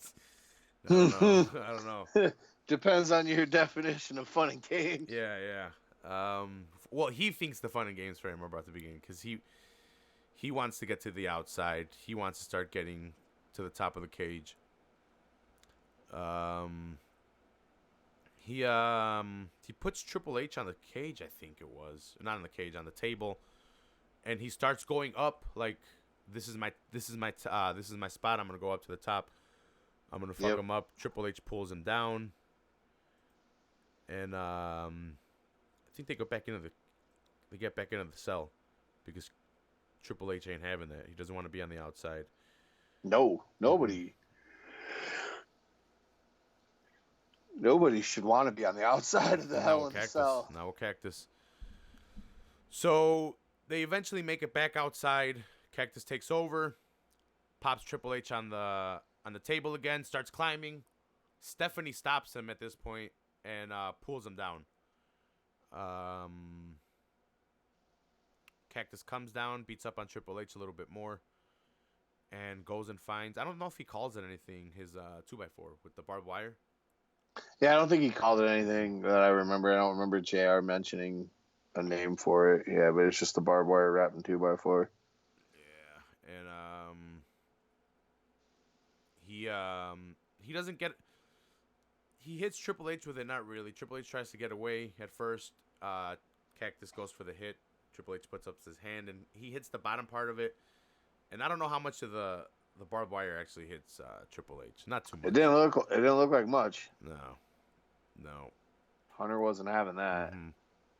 So Hunter, to get away, since this guy has the barbed wire, where's the only way to go? Oh no, I gotta climb the cage. So Triple H has to climb the cage where Cactus wanted to go in order to get away from Triple H. As I forgot who would say Triple H. Cactus follows him. Gets fucked up by Triple H and the 2x4. Yeah, he actually gets hit by the 2x4. I don't think it would be smart for them to actually have it all barbed up. No, you can't. You can't do a full on fucking wrapped 2x4. So Cactus. You notice the handle on the bottom of it too. Yeah. So Cactus can't get a couple chairs that he wants to the top. I don't know if you noticed that. He's trying to toss a couple. He's trying to chuck chairs up there, but he can't get them. No, I forgot about that. yeah. He's trying to chuck them, and they hit. I think he tries it 3 times. One almost hits JR and them. One I think actually hits a camera guy, and then the other one was just the first attempt that kind of didn't really hit. Jesus, Mick. Yeah. Bruce is probably going ape shit in the back. Yeah, dude. You imagine if they would have fucking popped into the crowd and hit somebody? Yeah. Fucking lawsuits. Yeah. So Mick settles for the 2x4 on the upstairs, and that's when he gets fucked up by Triple H. He gets slammed a couple times. Mick Foley gains the advantage. Oh, he kicks Triple H in the nuts. Gets up. Slams Triple H. They're dancing around the spot that they need to. Mick Foley or Cactus Jack goes for the 2x4, lights it on fire, gets a shot off on Triple H, and then calls for the DDT. He's gonna DDT Triple H or double arm DDT, his finisher, to Triple H onto the 2x4, and onto the not so fast, my friend. Onto the flaming 2x4.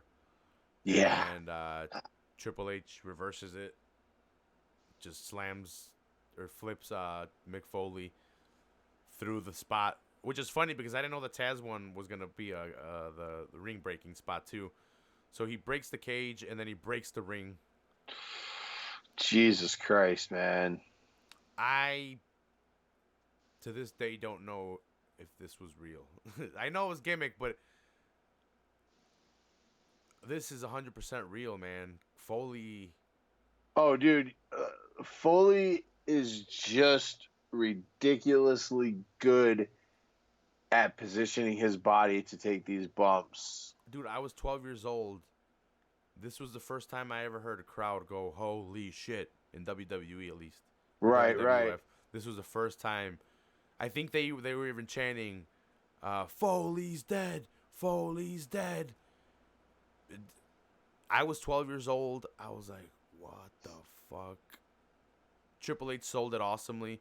He even like kicked him a couple times to see if he was alive. If he was alive. Mick Foley crawls out of the fucking hole and gets pedigreed, and dude, that spot alone is like, what the fuck? That spot, like, I mean, the Undertaker throwing him off the cell is the one that everybody always talks about, and it was the original, and it was a huge spot and everything, but Jesus Christ, that was a fucking ridiculous bump. Yeah. And like, if you watch like the replays and shit, you can see Mick focusing on getting his body right for that bump, like tucking his chin and trying to pull his head and shit up while falling from the top of a fucking cage. He's got the wherewithal to fucking focus, still be able to get his body in good position to take that bump. Because if he hadn't tucked his chin that well, he broke his fucking neck. Yeah, dude. I love Mick Foley, dude. He was one of my favorites.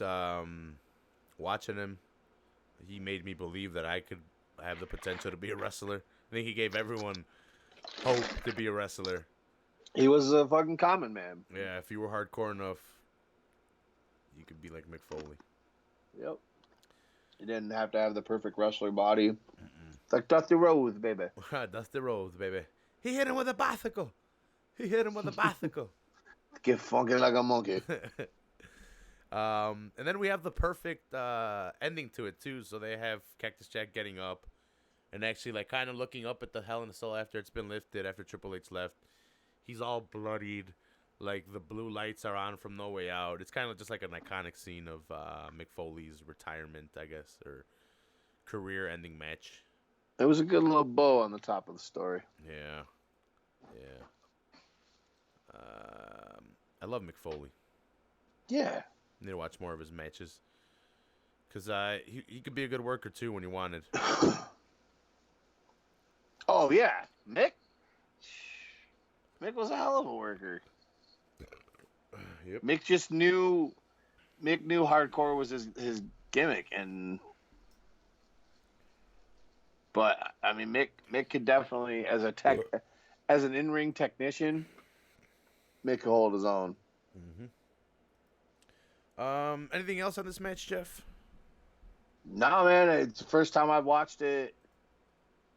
It's probably the second time ever I've watched it all the way through, and it was a good little jot down memory lane. Yeah, the second time I've seen it probably too, since the first initial time I saw it, and I thought Mick Foley died again. Yeah. It broke it in half. Next match was a, would you call screwball you threw my way? A curveball? Yeah. A change up? Little curveball, a little change up. Little knuckleball? Little something to keep you on your toes, Yeah, a little bit of Really, I just wanted to expose you. I just wanted to fucking make you watch a Grado match. I've never seen a Grado match. This is the first Grado match I've ever seen. I guess it exposes me to hardcore elements, wrestling elements, I guess the gimmick element of Grado, and I thought his you would gimmick being over. appreciate. I thought you would appreciate getting to see. This Drew Galloway was when he had returned from his first run in WWE. So when 3-Man Band and Drew McIntyre and all that failed, he came back to ICW. And it's awesome to see the build of character, because we see the base of what is going to become the Scottish Phenom or whatever they're calling him now, or the Scottish Psychopath. So now he's just like a badass that doesn't take shit from anybody, and he's kind of Shane's number 2. Number 1. It's 100% what Drew was doing well, not only in ICW, but ICW. He was working in some other promotions in Europe, and then was also working in TNA. But like, it's just was Drew being Drew, and the WWE didn't fuck it up so much when they brought him back. Yeah, like this is the base of what we see now of Drew Galloway now. We see it to 100% now. Like he's in character 100%. Here we see him be, like you said, himself a lot more. So it's the base of that character that he's going to build off of eventually. But we also get to see him with a sense of humor, laughing. So how would you explain Grado to people that don't know who he is? Because I still don't know who he is. I've seen one of his matches. So he comes into Madonna first of all. Not only does he come into Madonna, that is the greatest entrance in fucking wrestling history, sir. I will have you know. Like a Prayer. Like a Prayer. And if you've never heard anything until you hear a shitload of fucking Scottish people going ape shit and singing every word to Like a Prayer as a fat man in a singlet comes out. So what exactly is his gimmick? Because he's a little, I guess, funny. Like, so he's definitely he's a comedy wrestler. Yeah, he's a comedy wrestler. So Grado he's a lifelong wrestling fan. From near Glasgow, where ICW's from. So he just always wanted to be a wrestler. And finally, like, they did this whole thing. He got his chance in ICW, and then he got over with everybody, with the people. They loved him. And then they did a viral campaign one time for get Grado onto, I can't remember what, their version of WrestleMania. And like, so he's super fucking over.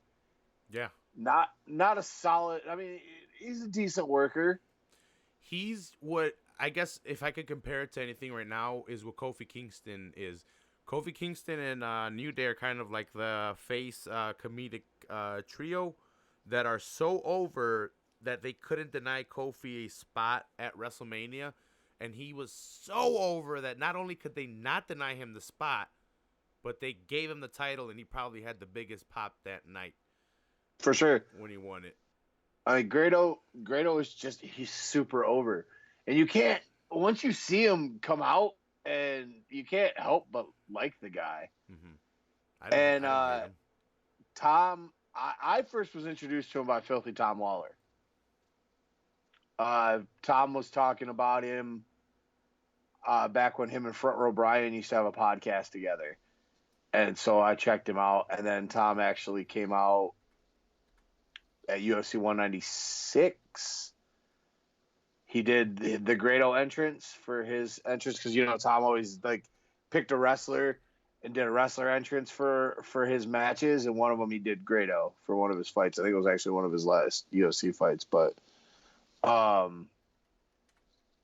yeah. So Tom turned me on. He's funny. The dude can work, but it's a cool. He just looks like me. Looks like you and I. Well, you're getting skinny because you're working out and shit. But he's just a chubby guy. If you go back, there was a British documentary that the BBC did about ICW, and Grado was a big part of it, and it kind of gives you a lot of I think it's called The British Wrestler or something. You can find it on YouTube. Bare Knuckle Boxing's hitting me up, just so you know. Good. I'd take a fight. I'd take a fight. You gonna fight Ken Shamrock? I'd fight Ken Shamrock. Why not? I don't know. Why not? He's old as fuck. You're right. He's a name. I'm a nobody. You're right. If I could just get in there with a nice pop, or a nice 1-2, Duran to me, his ass. Hey, dude, I think that was the best fucking outcome for Aspen Ladd this weekend. Yeah, I think you're right. I'm actually glad that happened. She needs to humble herself a little bit, and she's not ready for the Holly Holmes, the Duran the Maze. No, she had to pump the brakes a little. Mm-hmm. All right, so back to this Grado Drew Galloway match. So yes, I guess I don't know what else to describe Grado. He's so over that you love him. Is he still there? Yeah. Yeah, he does work other places and stuff, and he was working at TNA for a while, a few years back. He does some independence. He'll come over and do some independent stuff with Colt Cabana. Yeah, him and Cabana have had some matches in ICW and stuff. They've had matches all over the world, but Colt did some stuff in ICW. So we kind of have the match just starts with like a test of strengths, and Grado tickles Drew Galloway. Drew Galloway laughs at it, and we kind of get right off the bat like, haha, Grado. That puts it in our head that it's not really taken seriously, and Drew Galloway's gonna fuck him up. But we get the opposite right away. We get Grado actually. So that was being done to put in our head that Galloway is not taking him seriously. He's a comedic guy. But then we get to see Grado can wrestle. He can put on a match. He does have pacing. He can sell. Okay. So this is just the gimmick that got him over. He had the wrestling. Yeah, right? he's been trained, and he just... It's just... this is my first time seeing him, so like... Right. What the fuck? Like, really? All right, cool. Let's see what this is. And like, it starts out, he's super comedic about it. He's even rubbing his butt on the referee, dancing around. Like I said, he's tickling Drew McIntyre, but then right away, boom, he starts with the wrestling. Kind of surprising McIntyre. And for the first quarter of the match, it's Grado, showing him, hey, I can wrestle too, dude. I can get you in some holds, I can slam you around, and I can take control of this match. Right. And I don't know how comedic we get after this point. I don't think we get any comedy after this. No, not really. It starts to take a little bit more of a serious toll. Yeah, or tone. Then we have Drew Galloway, having to tap into the Fiend, like I was mentioning earlier that I had to do. He taps into the character we see a lot more now, the evil Drew Galloway.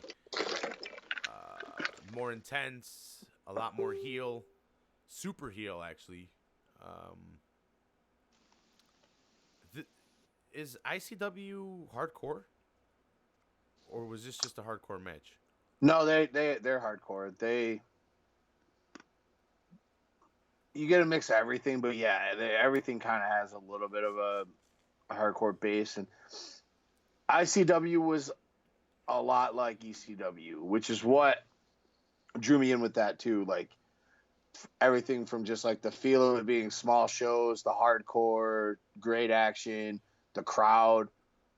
Like, Jesus Christ, man, the Scottish, they're nuts. Mm-hmm. Every wrestler's got a song, a chants, and the whole crowd gets into it. It's not just oohs and ahs and cheers. Like, you got your ICW chants, which is, hits home for me for ECW, but like with Grado's entrance, everybody gets into it. His fan interaction too. Like, he's even balancing himself at one point on the guardrail with the fans. Yeah, he grabs the fans. Yeah. Or when he comes out, he does that thing where he can't jump over the rope, so he has to climb up it, and he has to have the referee or the ring announcer help him. Yeah. Drew Galloway, I think one of the focuses was on his knee on the outside. He banged it up on the outside, so yeah, we're gonna have him gimmicking up that spot throughout the match after this, like halfway into the match after that, because they have a pretty long match for what I thought. Like I said, first time seeing Grado, I'm like, oh, it's gonna be a short match. This was like a 30-minute match. Yeah, he can go. Yeah, he can go, dude. And they loved to show you that. Mm-hmm. He can go. Take some He's spots fun. too. He took a corkscrew suplex on the 8 mat apron. That was pretty cool. Yeah. Drew Galloway was able to pick him up and just fucking twist him up like that. Like nothing. I was like, oh, shit. But it's because Drew Galloway is a fucking animal. yeah, you don't realize he's like 6'7" and he's put on Grado's a lot like of muscle. fucking 6 feet, maybe. Yeah. 5'11", probably. But Galloway fucking corkscrew slams him onto the apron. They get back into the ring. Yeah, well, did you catch? I don't remember if it was before this or after. There's a one spot where they're out in the outside and Grado's on the offensive and he fucking takes a beer from somebody and drinks it. Oh, yeah. Because Galloway takes one and slams it right after this. Yeah. Yeah, so Galloway, after doing the slam, he takes a beer from someone in the crowd and slams it. That's a thing they did there a lot. Like, you guys would take your beer and drink it. And Irish. I wish Scottish. Scottish? Okay. Yeah, Scotland. Same difference, Scotland. bro. Same difference. Whatever. I wish we had better coverage of ICW over here in the States so that you like Mexican Brazilians, they're all the fucking same. You could get to watch more of it. Yeah. I don't think it works that way. No. They're all No, I don't. They're all south of the border to me. You said that. I didn't. Yeah, that was me. That was me 100%. I just want to clarify. Come at me. I don't need any of the statements you're making being attached to the white guy. Oh my god. Nah, man, I'm good on all that shit. You don't think we need a wall, Jeff? Nah. We need 2 walls. That's what you're saying. I got you. 0 walls. 0 walls. All right, back to wrestling. Because if we build a wall, then the Lucha Brothers won't be able to come back and wrestle in America. And then we won't get to see. And they're probably. We won't get to see Alberto Del Rio versus Tito Ortiz. Oh yeah, I forgot that's a thing. Yeah, I'm down for that. I'm in. I'm in. I was just gonna say the Lucha Brothers are probably my favorite tag team in wrestling right now. So I'm in. Yeah, you were putting that right. You were putting that up there the other day. Yeah, man. I throwing up gang signs. FHP Cero Miedo, bro. Bro, I've gone back and watched as much as I can of stuff of them online after seeing them in AEW and AAA and stuff. I love them. They're great. I saw them in Lucha Underground, and I've seen a couple matches outside of that. Well, the New Japan stuff they've done recently. I told you on our show before, like I've been familiar with Pentagon, like, but I had never seen the Lucha Brothers until Double or Nothing when they wrestled the Bucks, and that was a phenomenal fucking match. Those two teams work really well together. But anyway. Yeah, back to this match real quick. Back to ICW. Yeah. So Grado at one point puts a chair in the corner that kind of gets reversed on him and doesn't go his way. No, it definitely does not go his way. And he bounced with that chair straight to the ring post. Yeah, and at this point in the match, we get the offense of Drew Galloway increasing, but he can't put Grado away. He can't seem to pin him. It's that heart, bro. It's that heart, yeah. It's that heart. It's that heart. From the top end of Stevenson. Yeah, he slammed him on the chair a couple times. He can't get the 3 count. Even Galloway selling it really well. That like, what the fuck do I gotta do to stop Grado? Grado begs Galloway to not fuck him up. He's like, no, please don't fuck me up with the chair. Come on, bro. Galloway hesitates for a second. Grado hits him in the nuts. This leads to the finishing spot. Grado's, I guess, is his finisher a super kick? Kind of. What is it? Well, he was going for a kick of sorts. Yeah, his finisher is the wee boot, or one of his finishers is the wee boot, and I think it's kind of more like Hogan's boot. Like the big, because Hogan's was the big boot and the big leg drop. So his is the wee boot. Okay, so he went for that. Galloway caught it, spun him, double arm DDT, 1, 2, 3. I guess that was Galloway's finisher here. I'm not sure what it is now. Don't forget that Grado went for the. There was that one spot Grado tried to hit a go to sleep. Yeah, On yeah, fucking Drew Galloway. Yeah. That was stolen from fucking Punk. No, well, the Punk stole it from the guy that just went back to New Japan. Oh wait, I didn't know that. Yeah, That he stole it from Kenta, I think it was. He was something else in WWE. But the reason he couldn't get over was because Daniel Bryan had already introduced those the kicks to the chest from his arsenal, and then CM Punk had introduced the go to sleep, which was his finisher as well.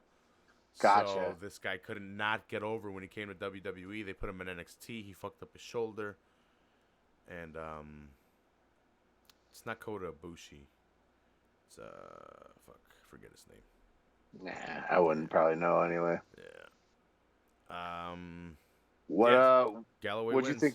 What do you think of your first introduction to ICW? Pretty badass match actually.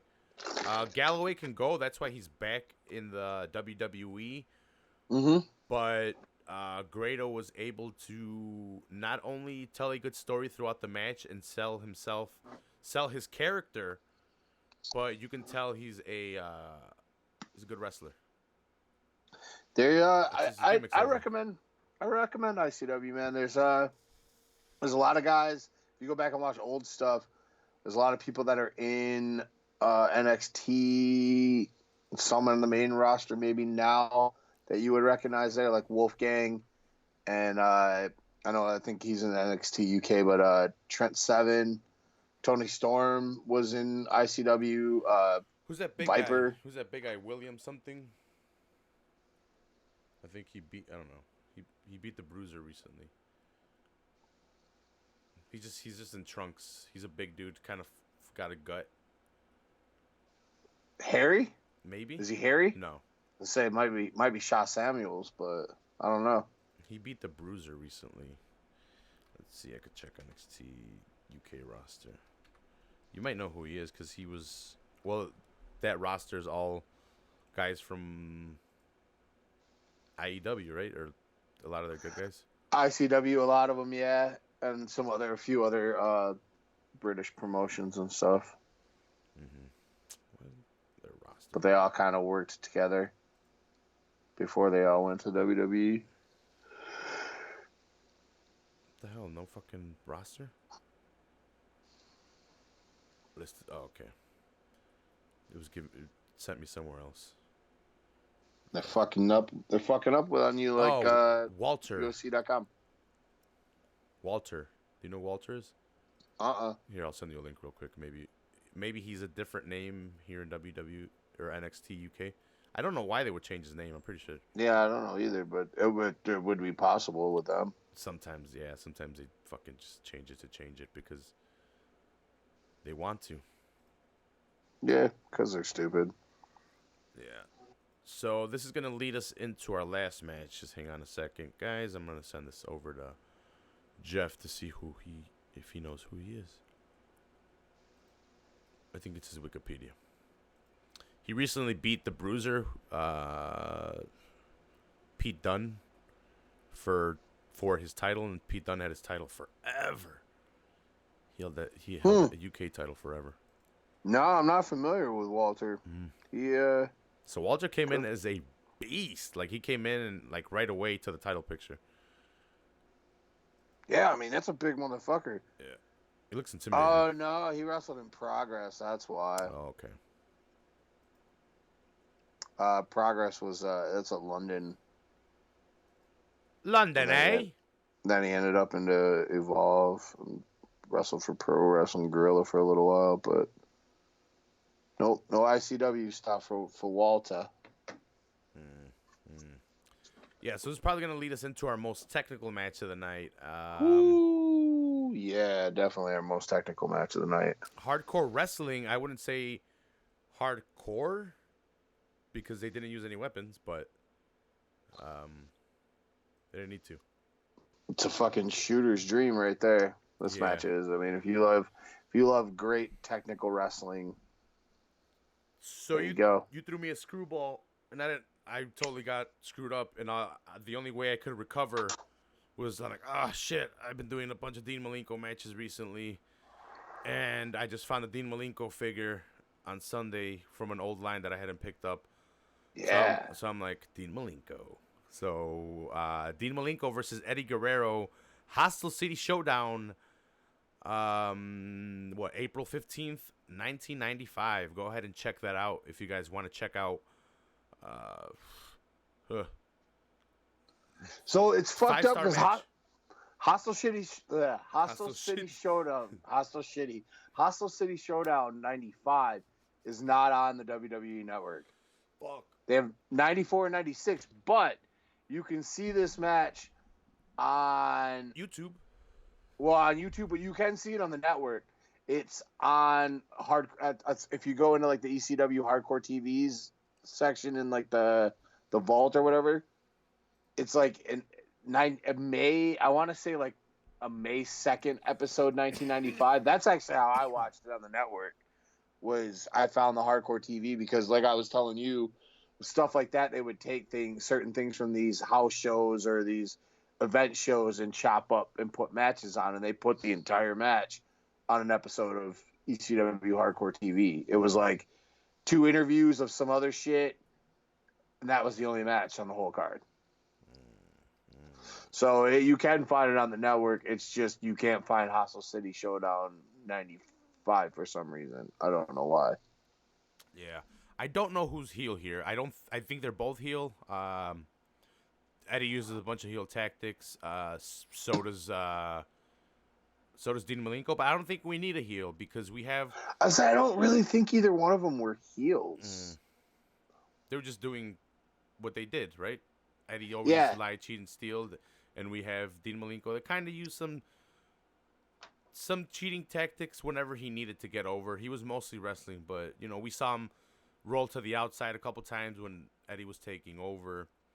But, man of 1,000 holds, man. Mm-hmm. Second generation superstar. His father was a great wrestler, so we see the both. I was about to say from both. There's generations of wrestling, and the intensity of both of them, the snap that Eddie adds to the end of his moves just sells the move so much more. That's what I was noticing on a couple of matches that I had been doing with Ryan and Jesus. He just knew how to sell the end of a move. There was like follow through all the way through with Eddie's moves, and they were just believable. Right.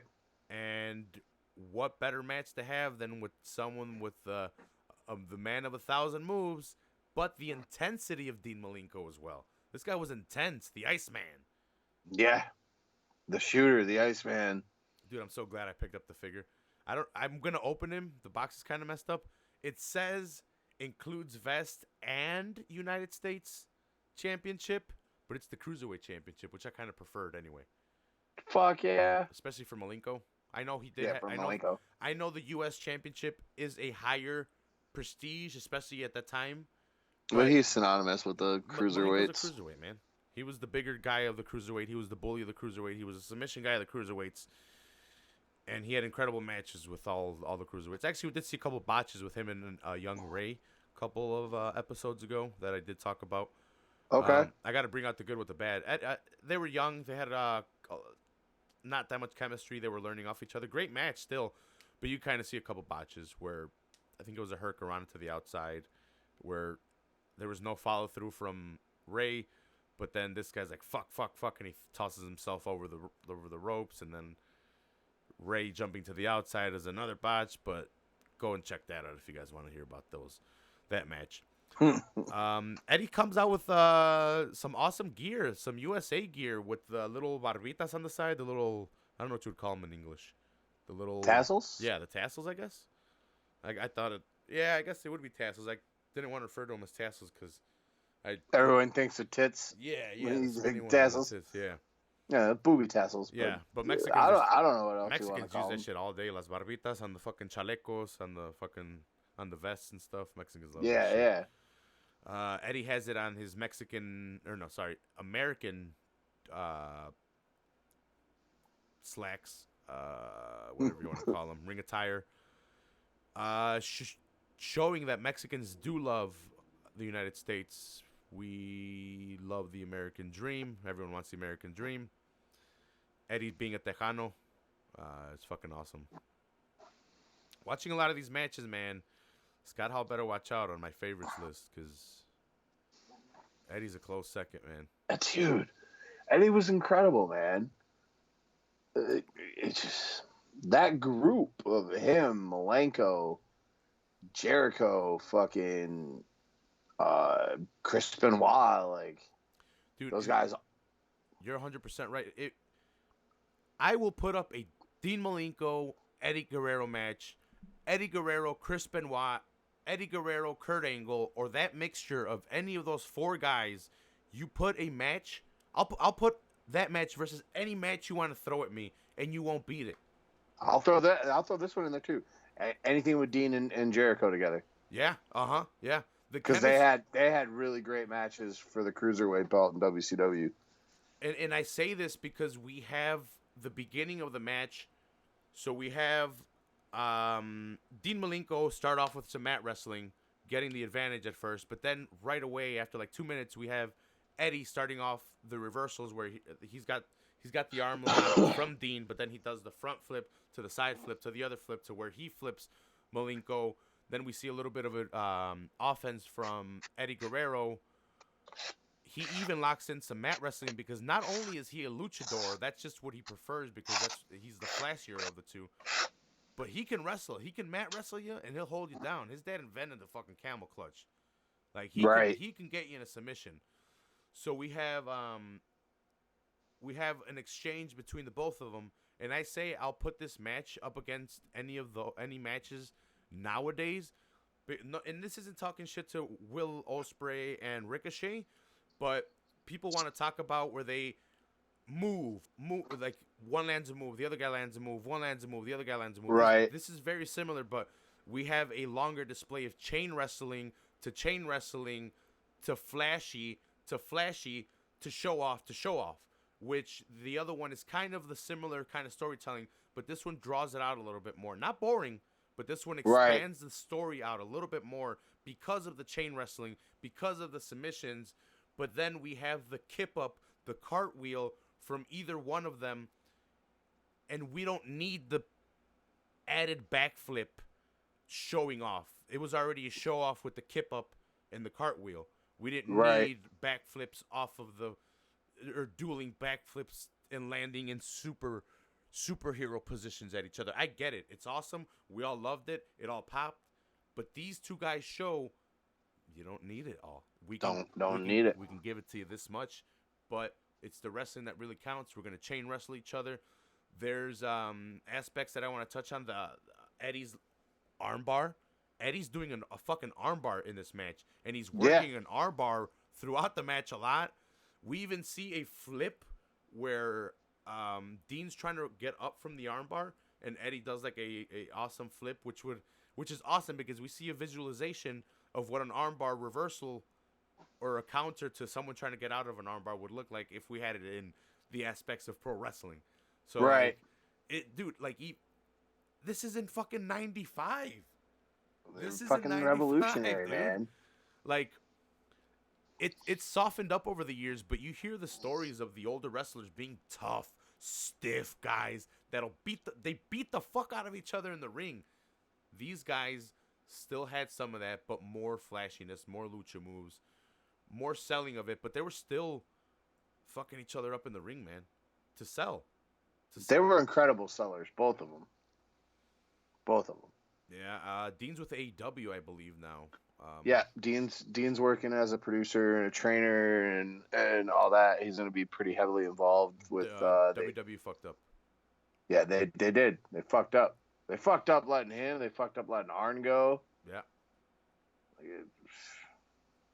They fucked up.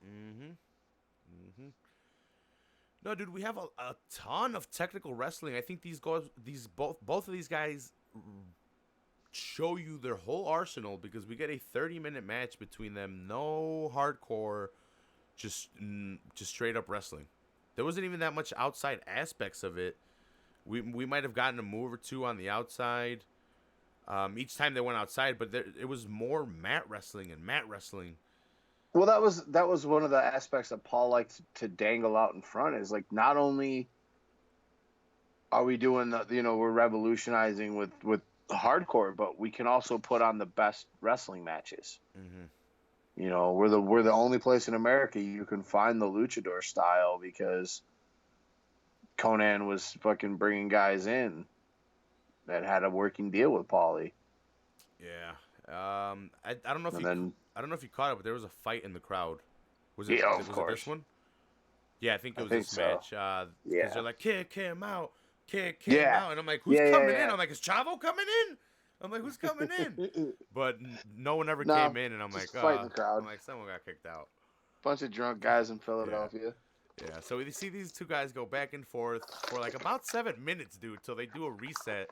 So they're like, all right, let's do a test of strength and reset each other and get some more submissions going on.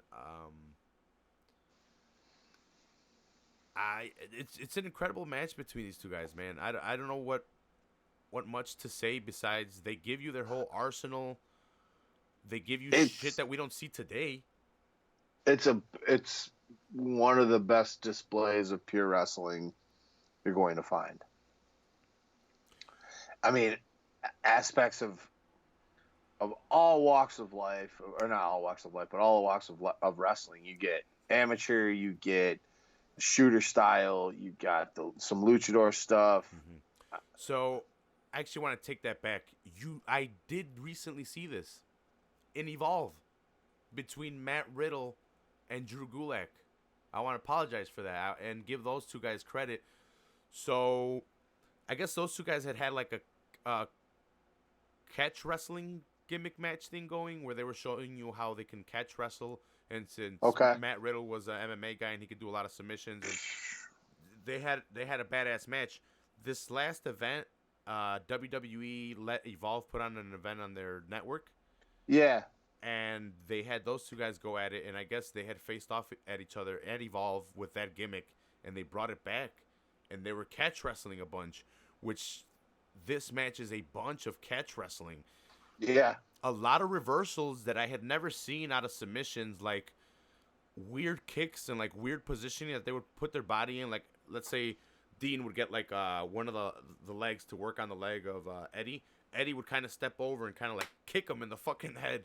And we don't really see that now. We kind of see them win, so like and like try to turn them over or reach for the rope. Yep. We had a lot of that too, but like we had a lot of weird kicks to the head, like in weird positions. Yeah, a lot of counters because of the chain wrestling aspects. It's like boom, boom, boom. I'm fucking stuck. Kick to the head. They get up a little bit. Someone lands a slam into a submission or try to get a 3 count off of a pin, and then back into chain wrestling. These guys can go. There was no low spots during this match. We had Eddie selling the dangerousness of Dean Malenko's what is it? Texas Cloverleaf? That's what we call it, right? Yeah. We had Dean Malenko kind of attempted a couple times, and Eddie either fucking scurried out of the ring, or right away he went for the he went for the ropes. He didn't want any of that. Yeah, that Cloverleaf is fucking. He slapped that bitch on out of anywhere. Yeah. He showed that a lot more. He got to display that a lot in WCW. 14 minutes into the match, we have Eddie land that badass. Like 14 minutes into the match, like around halfway. Yeah. We have Eddie land the tornado DDT that we don't see a lot. That Eddie like utilizing a lot. A lot more luchadors like he was utilizing it. This time it was off the top rope. He was sitting off the top rope. Mm-hmm. Did it on Dean. Dean kicks out. And then Eddie starts working a badass submission game where he pretzels up his legs and he's pulling the arms behind him. And like it's like a weird variation of a Mexican surfboard, because the Mexican surfboard, you like lock the legs and the hands and you pick them up. This was a weird variation of it. Into the like weird leg locks that looked like they fucking hurt, man.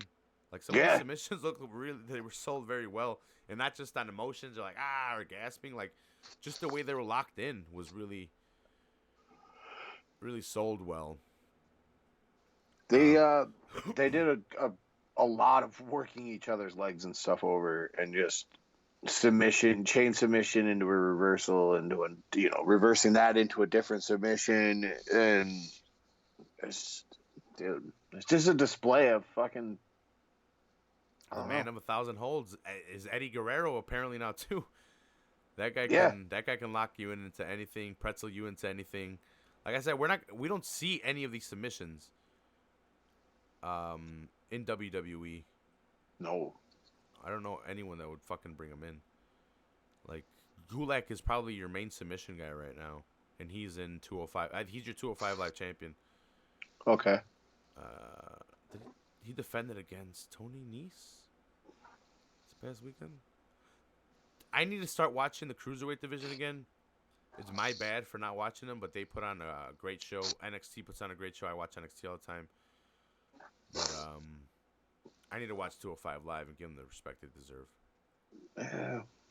I wish I could find something more in the WWE that can hook me, but I just can't. But I'm all in on AEW. Mm-hmm. I'm all in on that shit. Yeah. We have like a reversal from.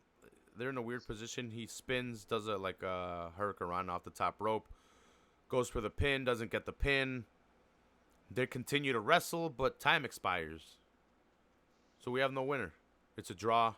Eddie keeps the television title after a 30-minute badass match. Standing ovation. Yeah, a 5-star match, best match we've reviewed. One of the best, possibly the best match I have reviewed. And we've done, let's see, 3 episodes, 6 matches, 18 matches in these past 3 episodes of favorite matches. This has probably been the most technical, the most high pace, the most moves shown, right around the most time as well.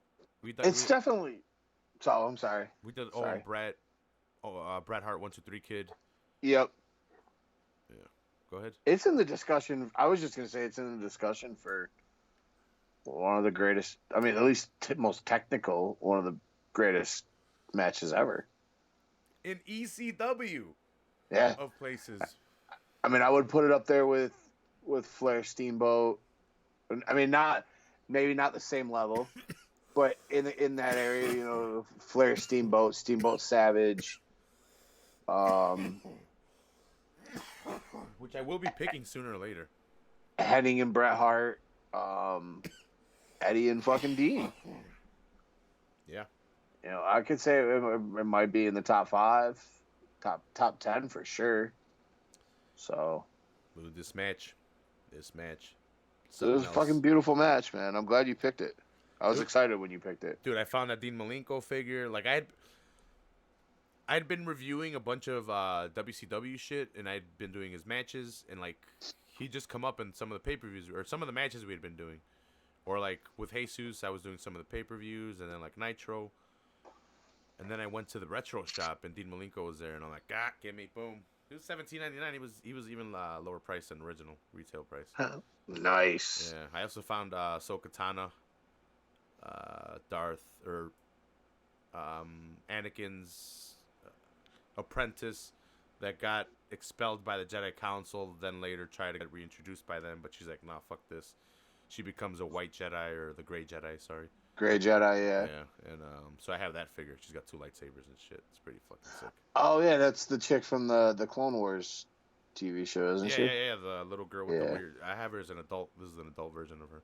Oh, okay. So I've added her to the good guy, because I'm not going to lie, the Sith...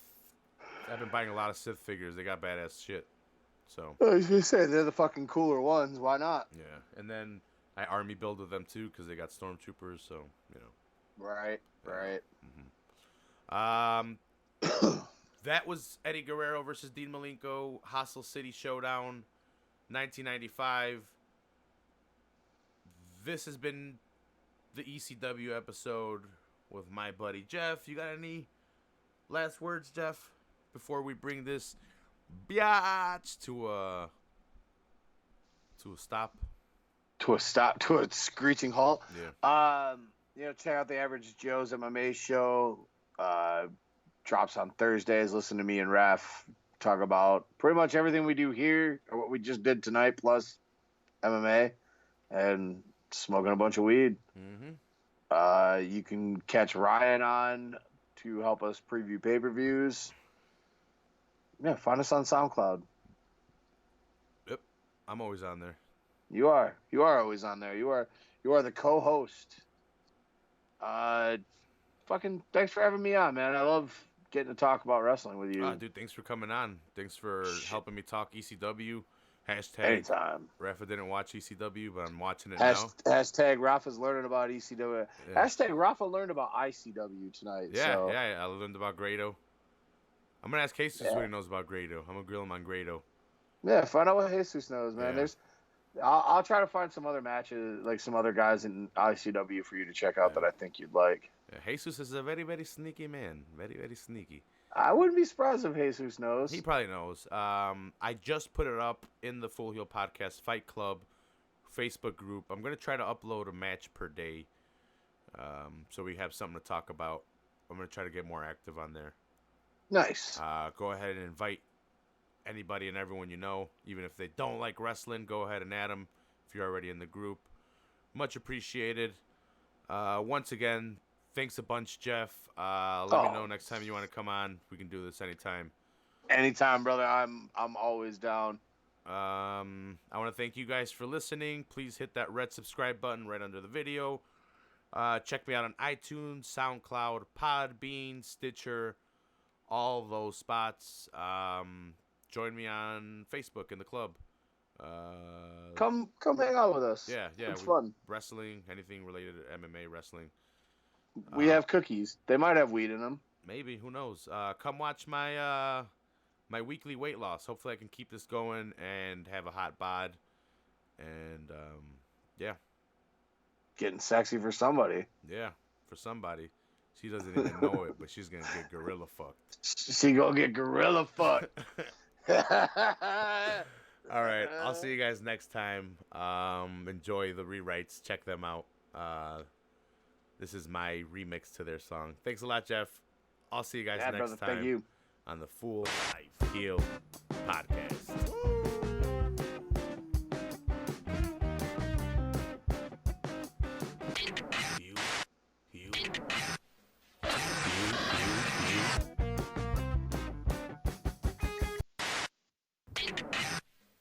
Boom.